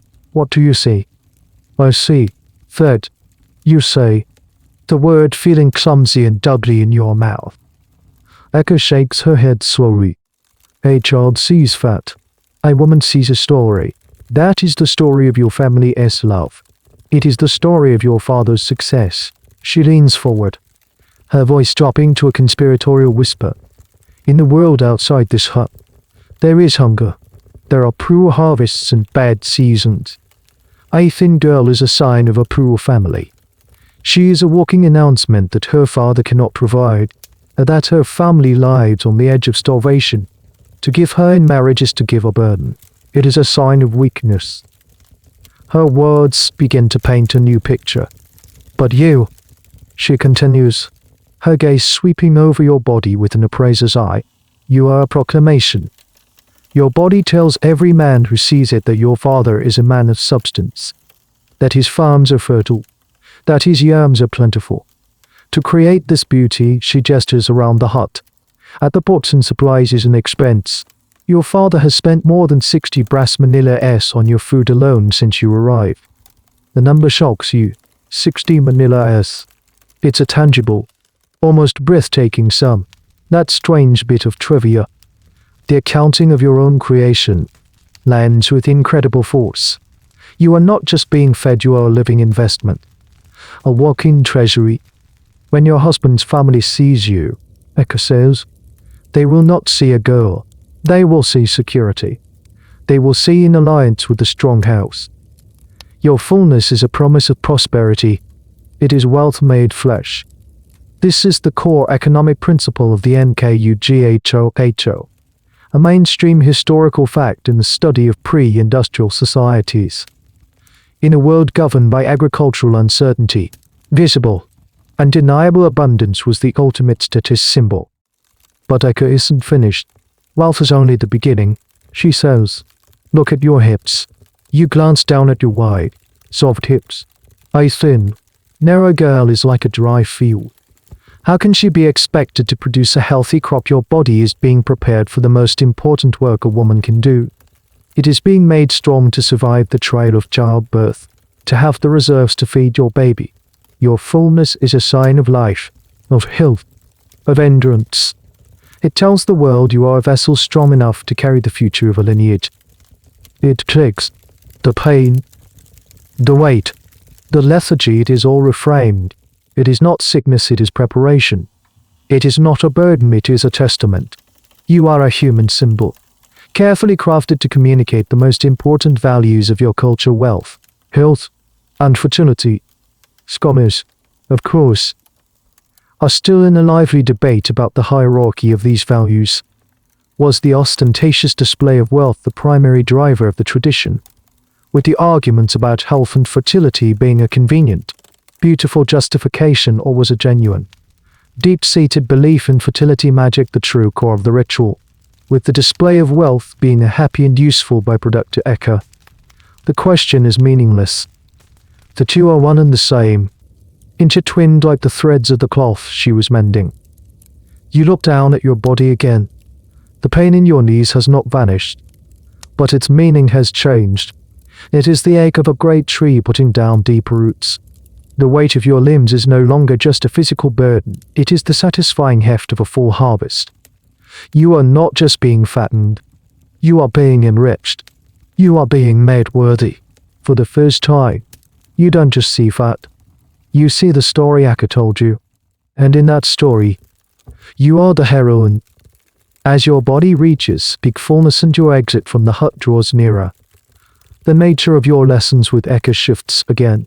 The practical instruction in cooking and dance recedes, replaced by a more intimate and secret form of education. The final piece of your transformation is not physical, but psychological. You are to be initiated into the private world of women, to learn the wisdom needed to navigate marriage and family life. These conversations happen in the deep of the night, when the rest of the village is asleep. The only light comes from the soft, orange glow of the central fire. It's a time of secrets, a space of feminine intimacy. Dino, who is further along in her journey and will be leaving the hut soon, often sits with you, listening, nodding, occasionally adding a quiet observation. Eka's voice is low, her words meant only for you. She tells you about the art of being a wife, not the subservient, silent wife some stories might imagine, but a clever, influential partner. A man has his strength, she tells you one night, her eyes fixed on the dancing flames. He has his voice in the village council, but a woman's power is in the home. It is quieter, but it is just as deep. The river does not roar like the storm, but it is the river that shapes the land. She teaches you the subtleties of influence, how to guide your husband's decisions without him realizing he is being guided, how to use praise as a tool, how to manage his moods, how to build alliances with his mother and sisters, creating a network of female support within your new family. This is not a lesson in manipulation for selfish gain, it is a lesson in domestic diplomacy, in maintaining harmony and securing your own position in a new and complex social environment. Then, the conversations turn to the most secret topic of all, the physical relationship between a husband and a wife. In a world where you have been raised in near complete innocence, Eka's words are a revelation. She speaks plainly, without embarrassment, using a language that is both direct and poetic. She explains what will be expected of you on your wedding night and beyond. She teaches you that this, too, is an art. It is not something to be feared or endured, but a source of pleasure and a tool for creating a deep bond. She shares knowledge that is considered secret women's business, passed down only from mother to daughter, or in this case, from master to apprentice. She might describe certain herbs that are believed to enhance pleasure or techniques to ensure the satisfaction of both partners. This is a fascinating and often overlooked aspect of many traditional African societies. While colonial era observers often painted a picture of female subjugation, the reality was frequently more complex. Women possessed their own spheres of knowledge and power, particularly concerning sexuality and family life. This secret wisdom, shared only among women, was a source of strength and solidarity. The exact nature of this sexual education is, for obvious reasons, one of the least documented parts of the Nkugho tradition. It was secret, oral knowledge. Historians and anthropologists rely on the fragmented, often reluctant, testimony of older women to piece together what was taught. There is still much debate about the specifics and the variations between different communities and different time periods. Was the focus purely on procreation, or was female pleasure a central and celebrated component? The evidence suggests the latter was often true. Eka also gives you practical advice on how to use your new, beautiful body. She explains that your size and softness are considered the height of desirability. She teaches you to be proud of it, to carry it with confidence. Never let him see you are ashamed of the beauty his family and yours have created. She advises, it is a gift, treat it as such. These nightly talks are the final polish on your education. They strip away the last vestiges of your girlhood innocence. You are being armed with the knowledge you will need to survive and thrive in your new role. Eka is giving you a map to a new country, the country of marriage. You listen, absorbing every word. You feel a new sense of power growing within you. It's not just the physical power of your size, but the power of knowledge. You are being let into a secret society, the ancient and powerful society of women. You are learning the codes, the strategies, the wisdom that has allowed generations of women before you to build lives, raise families, and wield their own unique form of influence. Eka is giving you your final and most important set of tools. The day of judgment arrives without fanfare. There is no special ceremony, no warning. It begins like any other day in the monotonous rhythm of the heart.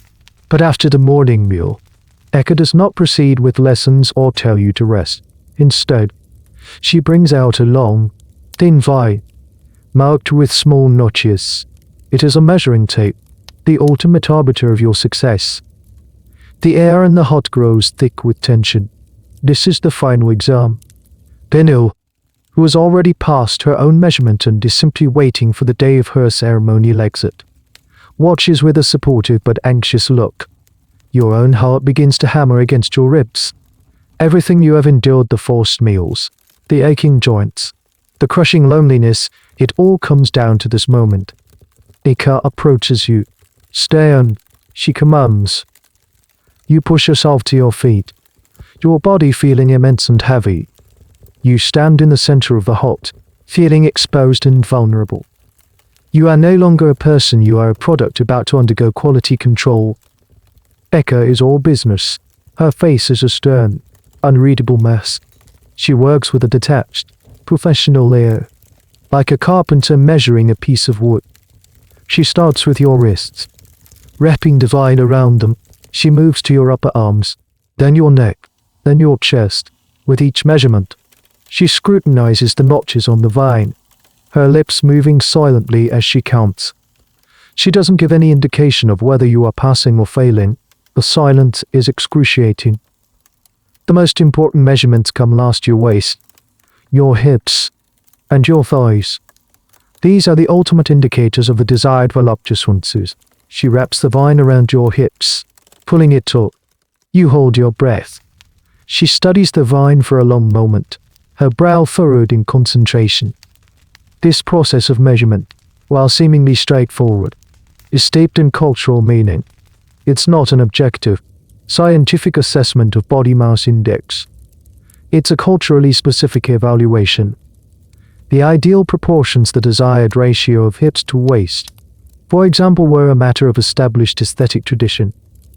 A girl could be large all over, but if she didn't have the desired pear shape, she might still be considered imperfect. This raises an interesting question that scholars still debate: to what extent could the fatteners like Eka actually control the distribution of the weight? Eka's massages were intended to distribute the fat evenly, a claim that modern science would find dubious. Is it possible that generations of observation had led to a folk wisdom about how certain foods or techniques could influence body shape, or was it more of a hope, a belief that through ritual and effort, they could impose a specific aesthetic ideal onto the unpredictable reality of human biology? The answer is likely lost to time. Finally, Eka finishes. She rolls up the vine, her expression still giving nothing away. She walks over to the small fire and stares into the embers for what feels like an eternity. The entire world seems to have shrunk to the space of that hut, to the silence between you and your judge, your future, your marriage, your family's honor. Your own standing in the community hangs in the balance. If you have failed, the shame would be immense. You might have to stay in the hut longer, a public admission of your failure to thrive. After a long, agonizing moment, Eka turns back to you. A slow, small smile spreads across her face. It is one of the first genuine smiles you have ever seen from her, and it transforms her stern features. "It is Tom," she says, her voice filled with a deep, resonant pride. "You are ready. You are beautiful." A wave of relief so powerful it makes your knees weak washes over you. You have passed. You have succeeded. The ordeal is over. Tears of joy and release stream down your face. Anna rushes to your side and embraces you in a fierce, triumphant hug. "You did it," she whispers, her own voice thick with emotion. In that moment, Eka is no longer your warden. She is your mentor, your creator. And she is beaming with the pride of an artist who has just completed her masterpiece. She has taken a raw material, a thin, unremarkable girl, and through months of painstaking effort, has sculpted her into a living work of art, an embodiment of her culture's highest ideals. Your success is her success. Your beauty is a testament to her skill. The atmosphere in the hut changes instantly. The tension evaporates, replaced by a light, celebratory mood. The end is in sight. Soon, you will leave this room not as a girl in seclusion, but as a woman ready to be presented to the world. The final measure has been taken, and you have been found worthy. The final days in the hut are a blur of joyful, focused preparation. The oppressive routine of forced feeding is over. The meals are still plentiful, but the pressure is gone. No, the focus shifts from building your body to adorning it. You are a masterpiece, and it is time to choose the frame. Eka is no longer a stern taskmaster but a giddy, meticulous stylist. She brings out treasures that have been stored away, items specifically for your graduation. The first are the clothes, not the simple white wrapper of your seclusion, but glorious, vibrant fabrics. She drapes bolts of brightly colored, patterned cloth known as wrappers against your body, humming to herself as she considers the effect. There are deep indigos, brilliant yellows, and rich, earthy reds, many with shimmering threads of gold woven through them. These fabrics are a display of wealth in themselves. Many were not locally made but were imported, acquired through the vast trade networks that connected your riverine community to the rest of the world. A particularly prized cloth might have come from hundreds of miles away, a tangible symbol of your family's influence and connections. After much deliberation, Eka chooses the perfect combination: a deep blue wrapper for your waist and a shorter, contrasting one of gold and red for your upper body. Next come the jewel. The most important of these are the Nkugho, the heavy brass leg rings. They are thick, solid coils of brass that are fitted around your calves. An assistant, a man with strong hands who is a specialist in this task, is brought into the hut. The process is uncomfortable. He has to carefully open the thick metal rings just enough to slip them onto your legs. Then hammer them closed. They are incredibly heavy. When you take your first, tentative steps with them on, you feel shackled. Your legs weighted down. Eka shows you how to walk with them. A slow, deliberate, shuffling gait that makes the rings chime softly against each other. This is the walk of the queen, she tells you. It is a walk of wealth. You do not hurry. The world waits for you. The leg rings are perhaps the most potent symbol of your new status. They are beautiful, but they are also a form of beautiful prison. They restrict your movement, enforcing the slow, majestic grace that is expected of a high-status woman. You cannot run or even walk quickly. You are a treasure to be displayed, not a laborer to be hurried. The origin of this specific adornment is debated, with some scholars suggesting it evolved from earlier forms of currency or symbols of spiritual protection, eventually becoming a pure marker of status and beauty for these celebrated brides.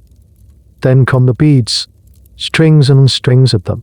Eka drapes them around your neck, your waist, and your wrists. There are tiny, colorful seed beads woven into intricate collars, and larger, heavier beads made of coral or stone that hang low on your chest. Your head, still shaved, is adorned with a delicate cap of woven beads that glitters in the lamplight. Each color, each pattern, has a meaning that you have learned it in your lessons. You are being dressed in a language of wealth, fertility, and protection.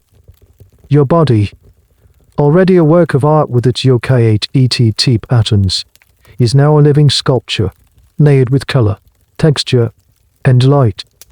Eka Ray applies the oils to your skin, making you gleam. She touches up your face, applying a fine, white clay powder to your eyelids to make your eyes stand out. When she is finally finished, she brings the large pot of water and holds it so you can see your reflection. The person staring back at you is breathtaking. It is the woman from your first watery reflection, but amplified, glorified, perfected. You are no longer just a fattened girl, you are an icon. You are the living embodiment of every story, every song, every ideal you have been taught. The weight of the brass rings on your legs, the heavy mantle of beads on your shoulders, it is the physical manifestation of the cultural weight you now carry. You see the pride in Eka's eyes, the awe in Minos, and for the first time, looking at this magnificent stranger, you feel an uncomplicated surge of your own pride. The girl you were is a distant memory. This glorious, heavy, radiant creature, this is who you are now. You have been through the fire and have emerged not burned, but forged into something new and precious. You are ready. The hut has done its work. Now, it is time to show the world. The day of your emergence arrives, and the world beyond your door sounds different. It's not the usual hum of village life. It's a roar, a symphony of drums, a chorus of voices, a palpable thrum of excitement that penetrates the mud walls and makes the very air in the hut vibrate. This is the day the village has been waiting for. This is your day. Eka makes some final adjustments to your attire, pulling a bead strand into place, adding one last sheen of oil to your shoulders. Her hands are steady, but you can see a flicker of excitement in her eyes. Inu, who is staying behind for her own ceremony in a few weeks, gives you a final, fierce hug. Dance for both of us, she whispers. Then, the moment arrives. The door to the hut, which has been your entire world for so long, is unlatched from the outside. It swings open, and a blast of brilliant, blinding sunlight floods the dim interior. You instinctively raise a hand to shield your eyes, which have grown accustomed to the eternal twilight of the hut. The sound hits you like a physical force. The drumming is loud, hypnotic, a complex rhythm that you feel in your bones. The crowd lets out a collective gasp, then a roar of approval. Slowly, your eyes adjust. Before you is a sea of faces. The entire village, and people from neighboring villages, are crammed into the central square. They are all looking at you. Their faces are a mixture of awe, admiration, and pure, unadulterated joy. You take your first step out of the hut, your legs, heavy with the brass rings, feel unsteady on the uneven ground. The slow, shuffling gait that echoed towards you is no longer a lesson, it's a necessity. Your mother and father are at the front, their faces beaming with a pride so intense it's almost painful to see. Your father looks like a king. Your mother is weeping with joy. You are guided to a special, decorated stool in the center of the square. As you walk, a path is cleared for you. People reach out, not to touch you, but just to be near you, as if some of your radiance might trouble from them. You are no longer just a girl from the village. You are a celebrity, a goddess, a living piece of art. The main event of the ceremony is your dance. The drummers shift their rhythm, beginning the familiar, wave-like beat of the Ikombi dance. This is your final exam, your public thesis. All the lessons, all the practice in the confines of the hut, have led to this moment. You rise from the stool. You feel a tremor of fear. It's one thing to dance in the privacy of the hut for Eka. It's another to perform for hundreds of people. But then the music seeps into you. You look at your mother's proud face, and you remember Eka's words, let your spirit flow. You begin to move, slowly, deliberately. You let your heavy hips sway to the rhythm. Your arms, soft and rounded, trace elegant patterns in the air. Your feet, anchored by the brass rings, shuffle in the intricate steps you learned. You are not the weary, energetic dancer of your childhood. You are something else. Your dance is not about speed or acrobatics. It is about majestic, controlled, mesmerizing grace. It is the dance of a river, not a cascading waterfall. Your body, which has been a source of pain and discomfort for months, is now a source of power. Its weight translates into a captivating, hypnotic presence. The crowd is enthralled. They clap and cheer, their voices rising and falling with the rhythm of your movements. You are telling them a story with your body, a story of wealth, health, and feminine power. This public presentation is the crucial final stage of the rite of passage, what anthropologists call the reincorporation phase. You were separated from society. You underwent a transformation in a liminal state. And now you are being officially welcomed back, but with a new, elevated status. The entire community acts as a witness, validating your transformation and acknowledging your new identity. The origins of this specific coming out dance are a point of academic interest. Is it a test to prove that despite her new weight, the bride is still graceful and healthy, or is it a purely symbolic performance? A ritualized display of the aesthetic ideals she now embodies. The consensus leans toward the latter. It's not a fitness test, but a piece of living theater, the grand finale of a long and dramatic performance. As you dance, you lock eyes with your friend, Claudia. In the crowd, she looks different, older, but her smile is the same. It's a smile of pure, unadulterated joy for you. In that moment, the gap of the past few months closes. You are still you. She is still she. The dance ends. You strike a final pose, your head held high. The crowd erupts. The sound is deafening. You have done it. You have stepped out of the shadows of the Nkugho and into the brilliant, dazzling light of your new life. You are a success. You are beautiful. You are home. As the drumming subsides and you are guided back to your ceremonial stool, the air around you thick with praise, you begin to fully grasp the complexity of your new role.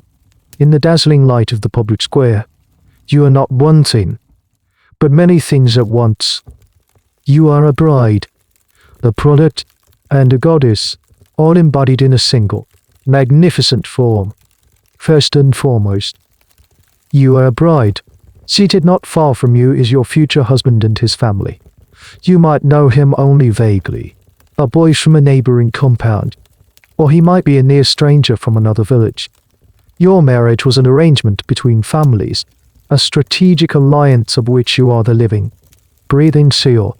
Your magnificent body is a testament to the honor your family is bestowing upon his. You are the ultimate bride price, paid not in livestock or currency, but in carefully cultivated flesh. Your gaze meets your future husband's for a moment. He looks at you with a mixture of awe and possession. You belong to him now, or will very soon. Your life is no longer your own, it is entwined with his future, with the children you are expected to bear for his lineage. Simultaneously, you are a product on display. You are the grand finale of your family's most ambitious project. Your father stands taller today, his chest puffed out with pride. Every admiring glance you receive is a compliment to him. Every gasp of awe at your size is a testament to his wealth. You are a walking, dancing advertisement for your family's success. People look at you and see the dozens of yams, the gallons of palm oil, the significant expense that went into your creation. This is a crucial concept for understanding pre-capitalist economies, where wealth was often displayed not through buildings or bank accounts, but through people, the number of wives, children, and dependents a man could support. You are the ultimate luxury good. This commercial aspect of the tradition is something modern commentators often struggle with, as it can be misinterpreted as objectification. However, within the cultural context, it was often seen differently. Your value as a product was inextricably linked to your honor as a person. Your high value brought you high status, respect, and a level of security other women might not have. The debate among feminist historians and anthropologists continues. Does such a system, despite its internal logic of honor, ultimately reduce a woman to a beautiful object, or does it represent a different, non-Western model of female empowerment, where a woman's body becomes her primary source of capital and influence? Finally, in the eyes of the crowd, you are something more than a bride or a product. You are, for this brief, shining moment, a goddess. You are the physical incarnation of the Efik ideal of beauty. You are an abstract concept: fertility, prosperity, health made real.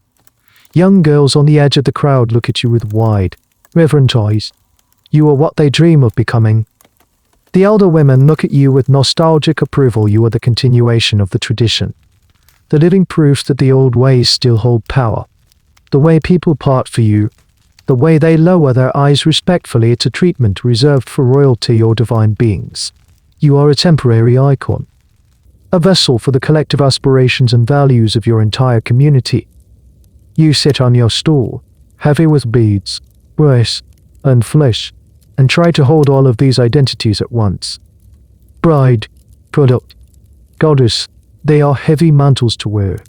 You are an individual young woman, with your own private history of fear and endurance inside the hut.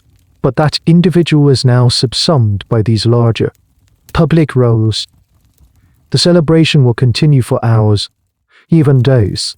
There will be feasting, though you will eat little. More dancing, and the formalization of your marriage contract. You are the quiet, radiant center of it all, a beautiful, valuable, and sacred object.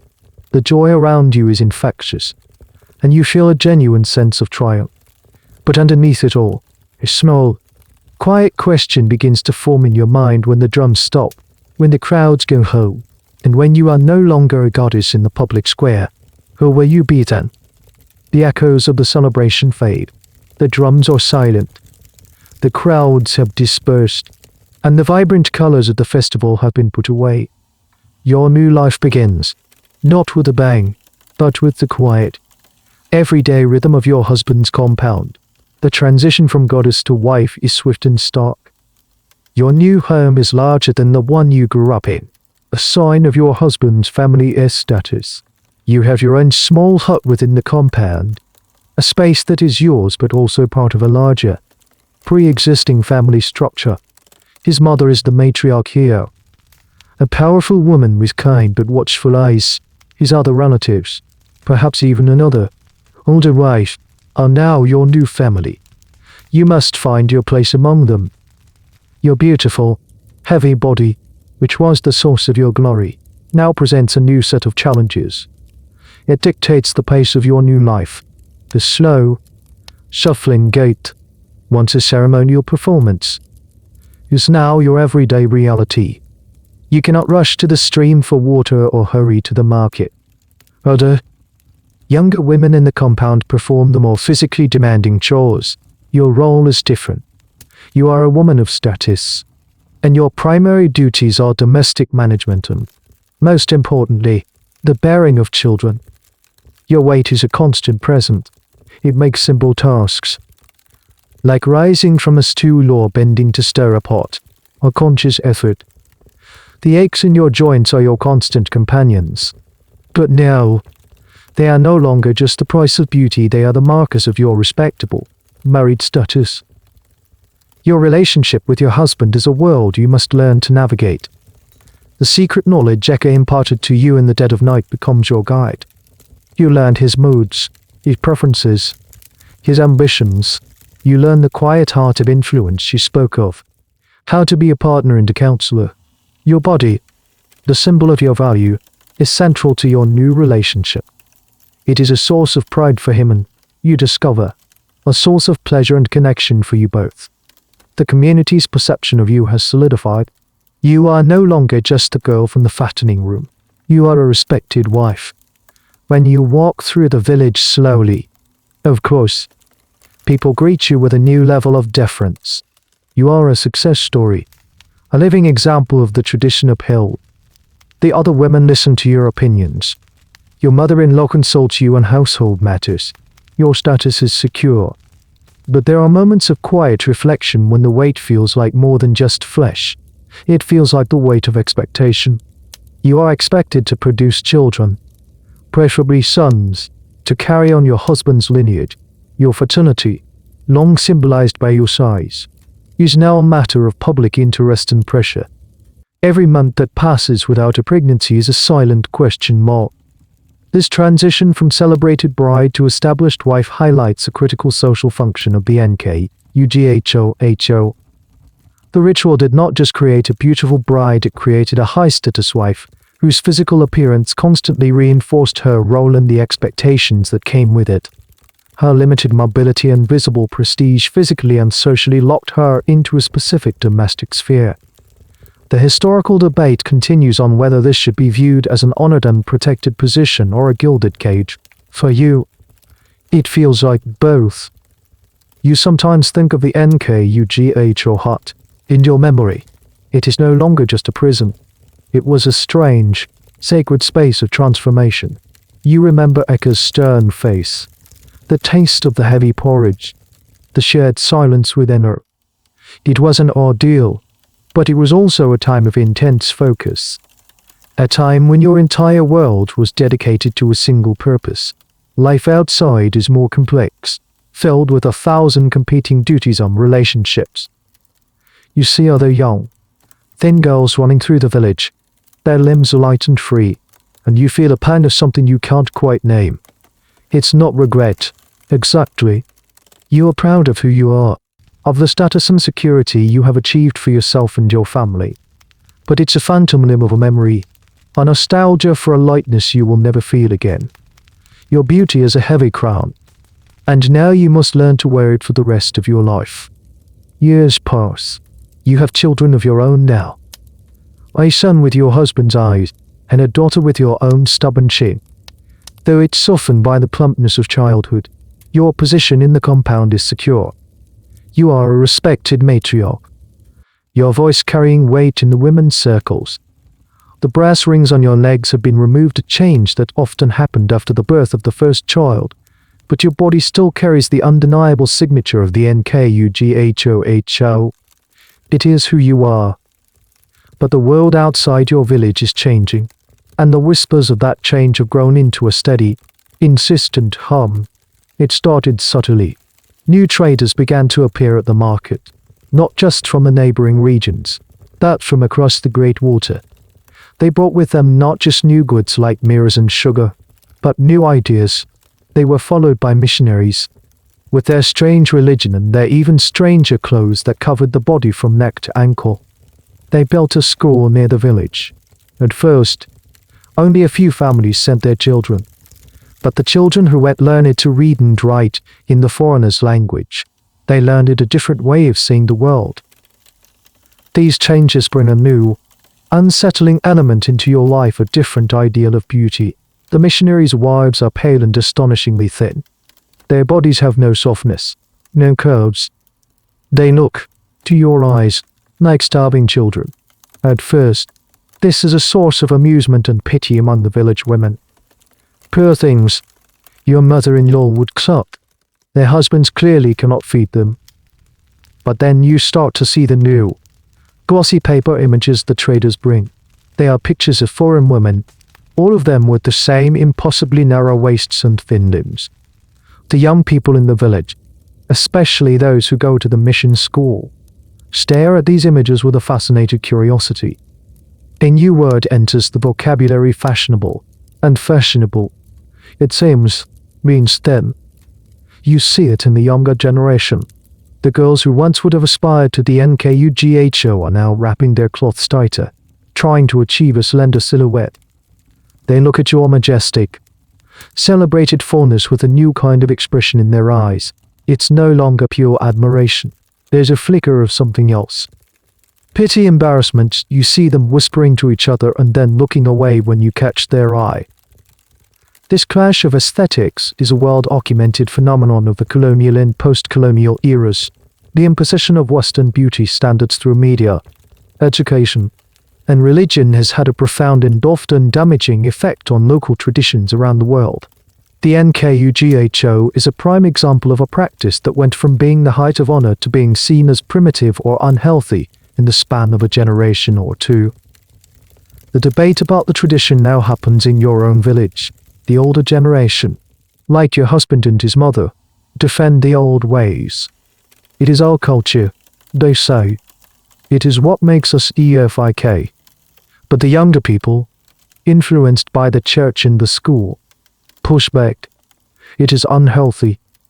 They say, using the new words they learn it is not modern.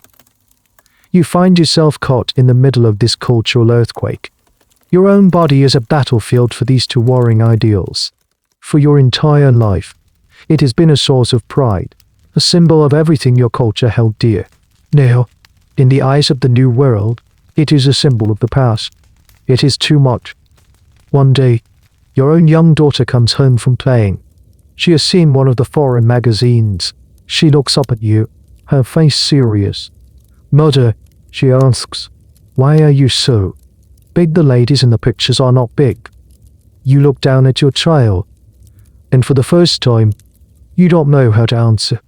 How do you explain that the very thing that made you beautiful is now being called ugly? How do you defend a world whose foundations are crumbling? You are a living monument to a belief system that is beginning to feel like a ruin. Years later, you are an elder yourself. Your hair is streaked with grey, and your grandchildren play at your feet. Your husband is gone, and you are the undisputed matriarch of the compound. Your body is heavy with age now, not just the cultivated weight of your youth. The aches in your joints are a constant, familiar rhythm, the percussion to the song of your later years. The world is utterly transformed. The village has grown into a bustling town. There are motor cars that cough their way down paved roads, and the night is lit by the harsh, steady glare of electric lights, not the soft flicker of palm oil lamps. The Nkugho hut at the edge of the village, the one that was the crucible of your identity, is gone. It fell into disrepair decades ago, its mud walls slowly melting back into the earth under the relentless seasonal rains. No one bothered to rebuild it. The tradition now lives only in the memories of old women like you, and in the pages of books written by foreign scholars. Sometimes, a young person, a student from a university in the city, will come to visit you. They come with notebooks and recording devices. They want to hear about the old ways. They ask you about the fattening room. Were you forced, they ask. Their voice is a mixture of academic curiosity and thinly veiled judgment. Did it hurt? Did you feel objectified? You look at their earnest, modern faces, and you struggle to find the words. How can you explain the world you came from to these children who have never known it? How can you describe a reality where fat was a synonym for beautiful? Tulsi unloved their language. Their entire framework for understanding the world is different. You try to explain. You tell them about the pride on your father's face. You tell them about the honor it brought your family. You try to describe the sacred, secret feeling of the women's songs filling the silence of the hut. You tell them about Eka, not as a jailer, but as a master artist, a custodian of precious knowledge. They listen politely, scribbling notes, but you can see in their eyes that they don't truly understand. They are translating your experience into their own terms: trauma, oppression, patriarchal control. They see the cage, but they can't see the gilding. They can't feel the weight of the crown. This gap in understanding is the central challenge for historians and anyone trying to comprehend the past on its own terms. It's why it's known as presentism, the tendency to interpret past events through the lens of modern-day attitudes and values. The academic world continues to debate how to approach traditions, like the Nkugho. Should they be condemned through a modern ethical lens, or should we strive for a more empathetic, contextual understanding? Even if the practices make us uncomfortable, your conversation with the student is a small, personal version of this very large, ongoing debate. After they leave, you are left with your own thoughts. You sit in your favorite chair, watching the sunset paint the sky. You look down at your own hands, soft and wrinkled, resting on your wide lap. You think back to that moment, all those years ago, when you saw your new self reflected in the pot of water. The stranger in the reflection. Who was she? Was she a victim, a guinea product, a work of art? You realize, with the calm wisdom of old age, that she was all of those things. The world is not simple. It was not simple then, and it is not simple now. The Nkugho gave you everything you were ought to want: a good husband, a respected place in your community, security, honor. It also took things from you: your lightness, your freedom, a certain kind of choice. It was a bargain, a trade-off, made for you by a world that no longer exists. Was it worth it? The question itself feels wrong, like asking a river if it was worth it to flow to the sea. It simply was. It was the path laid out for you, and you walked it. It was the story of your life, written on your own body. You close your eyes, and for a fleeting moment, you can almost hear it, the low, resonant hum of Eka's voice, singing an ancient song in the dim, quiet stillness of the hut. It is not a memory of pain, or of joy. It is simply the sound of your own becoming, a final, fading echo from a world gone by. And so, the story comes to a close. The world keeps spinning.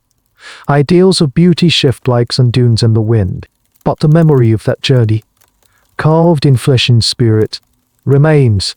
The echoes of the drums have faded. The scent of palm oil has long since vanished from the air. But the weight of that beauty, the strange, heavy crown of it, settles into the soft quiet of the night. Now your own journey is drifting towards a different kind of quiet. Let the world outside your window fade away. Let the sounds of the street and the worries of the day recede, becoming distant and unimportant. Your own body feels heavy now, but it is the pleasant, comforting weight of relaxation, sinking gently into the mattress. Imagine the softest of blankets, woven from the silence of that faraway hut and the warmth of its ever-glowing fire. It settles over you, a peaceful, protective layer. You are safe. You are comfortable. The story is over, and now, it is time for your own quiet rest. The path to your dreams is open, a soft, winding trail leading you away from the waking world. The end of the article. Good night.